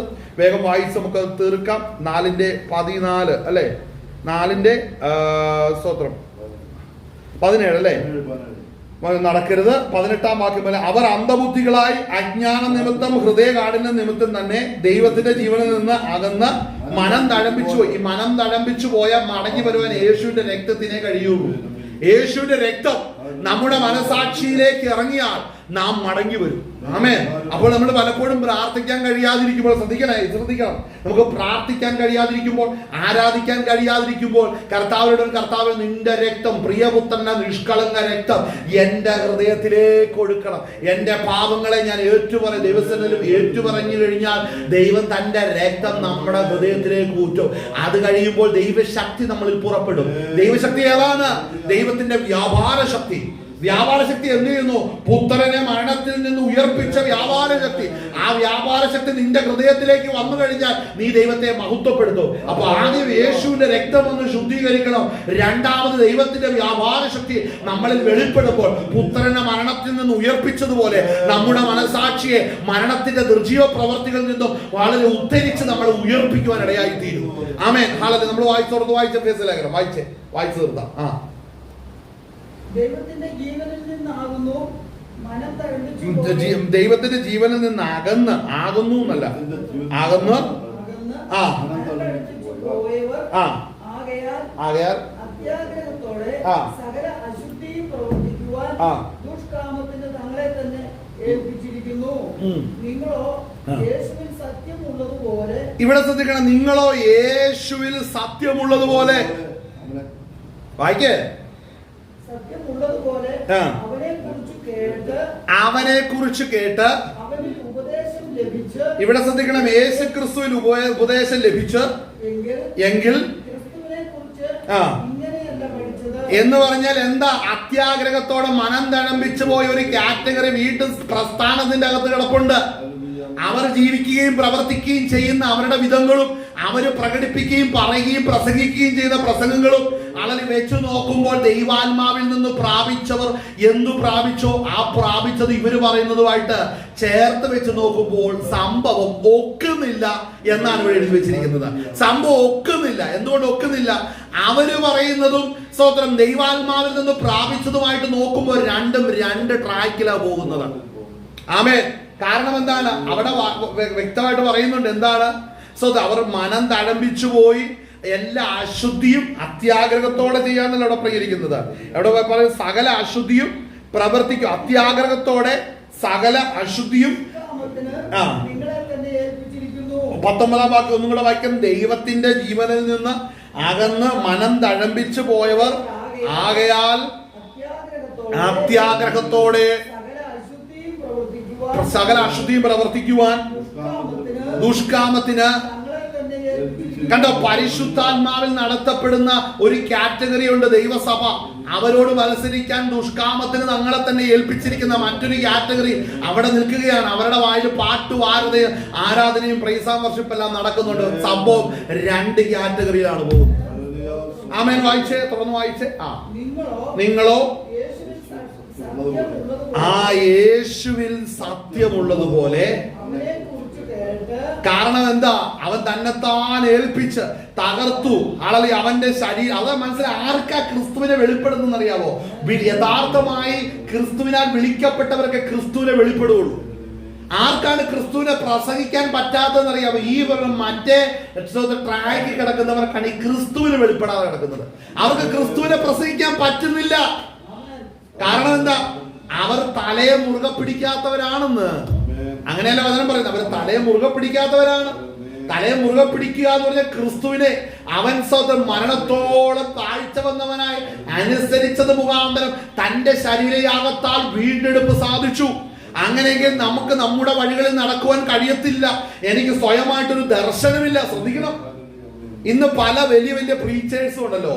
അവർ പറയും നിങ്ങൾ സ്വപ്നം കാണണം. ചില പറയുന്ന കാര്യം, നിങ്ങൾ ഈ മോട്ടിവേഷണൽ സ്പീക്കേഴ്സ് ഒത്തിരി പേര് അവരെ നിങ്ങൾ നിങ്ങളുടെ ഫ്യൂച്ചറിനെ കുറിച്ച് നിങ്ങൾ കാണണം, അത് എഴുതി വെക്കണം, എന്നിട്ട് അതനുസരിച്ച് നോക്കണം. ഈ എഴുതി വെച്ചിരിക്കുന്നത് കണ്ടോ?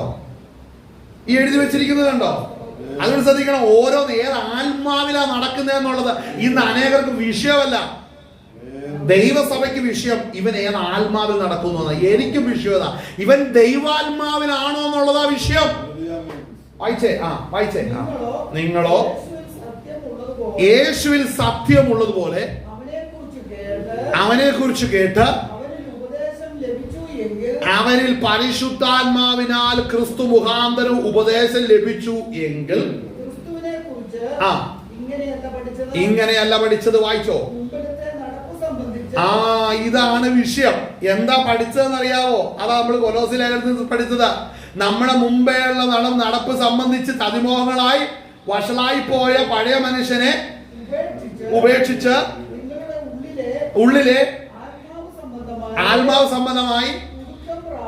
ഇതാണ് നമ്മൾ പഠിച്ചത്. നമ്മുടെ ആത്മാവ് നമ്മൾ പുറമേയുള്ള മനുഷ്യനെ ചതിമോഹങ്ങളാൽ വഷളായി പോകുന്ന പഴയ മനുഷ്യനെ നമ്മൾ ഉപേക്ഷിച്ച് നമ്മുടെ അകത്ത് പ്രാപിച്ച പരിശുദ്ധാത്മാവിൽ നമ്മൾ പുതുക്കം പ്രാപിച്ചു. അപ്പോൾ പഴയ മനുഷ്യനാണ് അത്യാഗ്രഹവും ആർത്തിയും വഞ്ചനയും എല്ലാം ഉള്ളത്. പഴയ മനുഷ്യൻ പുറമേയുള്ള മനുഷ്യനാ.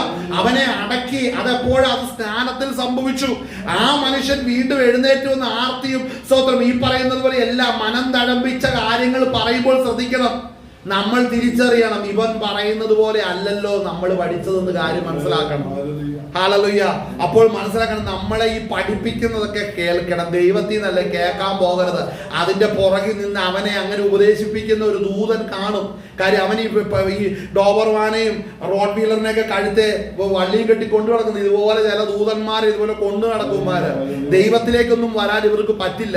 ഇവരെല്ലാം പ്രൊഫഷണൽസ്. ശ്രദ്ധിച്ചോ, പ്രൊഫഷൻ എന്ന് പറഞ്ഞാൽ ക്ഷണത്തിൽ കാര്യം ചെയ്ത് നടത്തിക്കൊണ്ടുവരണം. ഒരു ആത്മീകൻ അങ്ങനെ പ്രൊഫഷണലിസം ഒന്നും നടക്കത്തില്ല. ദൈവാത്മാവ് പറയുന്നത് ചെയ്യാൻ പറ്റത്തുള്ളൂ. ദൈവാത്മാവ് പറയാതെ അവന് സ്വന്തം മോഹം അനുസരിച്ച് പോകണമെന്നുണ്ടെങ്കിൽ അതിനെ നടത്തി കൊടുക്കുന്ന ദൂതന്മാര് വേറെ ഉണ്ടെന്ന് ഓർക്കണം. ഹല്ലേലൂയ. അങ്ങനെയുള്ളവരുടെ ഇടയിലാണെന്ന് ഓർക്കണം ഞാനും നിങ്ങളും ഈ ക്രിസ്തീയ ജീവിതം നയിക്കുന്നത്. ആമേൻ. വീണുപോയ ദൂതന്മാരുടെ സ്വാധീനമുള്ള ജനത അല്ലേ? സ്തോത്രം. എന്നാൽ ഇതിന്റെ നടുവിൽ നിന്നാണ് നമ്മൾ മനസ്സിലാക്കുന്നത്. ഇവിടെ ശ്രദ്ധിക്കണം, ഈ വാക്യം ശ്രദ്ധിക്കണം. നമ്മൾ വായിച്ച ക്രിസ്തുവിനെ കുറിച്ച് ഇങ്ങനെയല്ല പഠിച്ചത്. മുമ്പിൽ നടപ്പ് സംബന്ധിച്ച ചതിമോഹങ്ങളാൽ വഷളായി പോയ പഴയ മനുഷ്യനെ കണ്ടോ. ഇത് നമ്മൾ പറയണം. നമ്മൾ സ്നാനപ്പെട്ടപ്പോൾ പഴയ മനുഷ്യനെ ഉപേക്ഷിച്ചത് അങ്ങനെയല്ല ഇവിടെ വന്നത്. അല്ലാതെ നല്ല ഇംഗ്ലീഷ് സംസാരിക്കുന്നതുകൊണ്ടാണ് വന്നത്. PhD ഉള്ളെടുത്തോണ്ടാണ് വന്നത്. വലിയ കൂടിയ ജാതിയിലുള്ളതാണ് വന്നത്. അതോ ഒന്നുമില്ലാത്ത ജാതി ജനിച്ചുകൊണ്ടാണ് വന്നത്. എന്താണ് ഇതിന്റെ പിന്നിലെ കാരണം? അപ്പോൾ ശ്രദ്ധിക്കണം, ഇതൊന്നുമല്ല കാരണം.